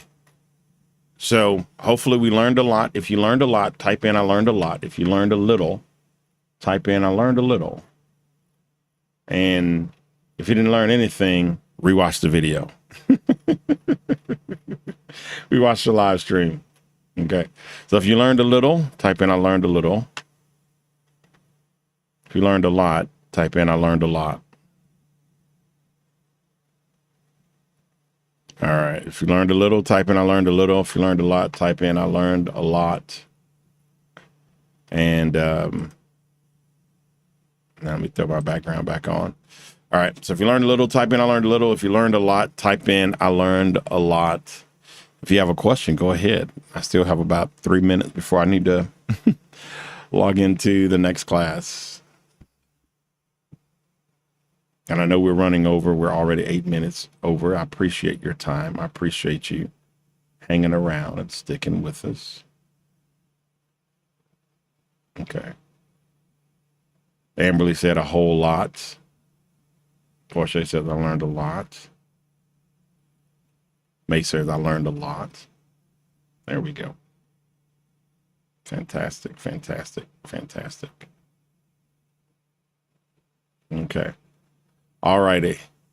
So great, guys. I pray that your day is incredible, that you are blessed beyond measure, and that the favor of the Lord continues to be with you. If you have any questions at all, any thoughts at all, please email me, talk to me. So glad that all of you could be here and that we could be learning and building our futures together. All righty. Bless you guys, and I will talk to you in the next one. And I will put this, try to get this file into the classroom in about 20 minutes. All right, later. Welcome to the Griffin School of Excellence, or GSE. If this is your first time here, I want to say two things right away. First, you're in the right place. Second, class, you're joining a legacy. GSE has been delivering high-quality education for over 20 years, and our story didn't start in a classroom. It started in the real world, where deadlines are real, standards are high, and results are what matter. Our origins began as Nomega Film and Audio, rooted in the audio and video space, working in film production, commercial work, audio engineering, and scoring. We filmed TV commercials and engineered projects tied to major industry workflows, producing, recording, editing, mixing, and delivering professional results. This wasn't theory, it was work where excellence is essential. That's the DNA of GSE. From early on, we weren't just producing, we were teaching. We taught Virginia Commonwealth University students and partnered with the Entertainment Career Connections Institute to teach their Richmond students. Our school originally grew in Richmond, Virginia, focusing on audio and video engineering, training students to not just know about production, but to actually do it. In 2025, we officially transitioned to the Griffin School of Excellence, expanding our programs to fit the future. AI for business, food truck entrepreneurship, coding and development in Python, and continued strength in audio-video engineering. We have a great origin story filled with hard work and proven ability and a rich history, but we're not living in the past. We're building modern skills for today's economy with the same high standards that built the original school. Here's the big difference between GSE and most schools. Many graduates receive degrees and certifications but struggle on day one at their jobs. This costs companies time and money and can cost graduates opportunities. At GSE, we train differently. Our mission is simple. When you finish here, you are day one ready, not just having watched videos or read chapters. You can walk in on day one and actually perform. That's rare, valuable, and what makes your time here worth it. We believe in excellence, and we do not believe in selling paper. You don't come to GSE to buy a certification. You earn skills, confidence, and competence. The goal isn't to look qualified, it's to be qualified. Whether you're an entrepreneur, leveling up for a better job, or seeking to become more efficient and valuable, GSE is built for you. This school is about real-world outcomes. We don't just teach content, we train capability. Now, let's talk about where you are right now. Starting something new is exciting but can feel intimidating. New systems, new expectations, new skills. If you've been disappointed by education before, you might wonder, is this going to be different? Yes. This isn't just information, it's transformation through skill. You're about to build things, learn how systems work, and develop the competence that makes employers take you seriously. And makes you take yourself seriously. You didn't choose a place that's playing games. You chose a place built on excellence, legacy, and the future. So again, welcome to the Griffin School of Excellence. We're honored you're here. Take your time, learn the system, ask questions, do the work, and most importantly, believe again. With the right training, the right standard, and the right support, you're going to look back and realize this was the moment. You stopped hoping for change and started building it. Welcome to GSE, where excellence begins. Welcome to the Griffin School of Excellence, or GSE. If this is your first time here, I want to say two things right away. First, you're in the right place. Second, you're not just joining a class, you're joining a legacy. GSE has been delivering high-quality education for over 20 years, and our story didn't start in a classroom. It started in the real world, where deadlines are real, standards are high, and results are what matter. Our origins began as Nomega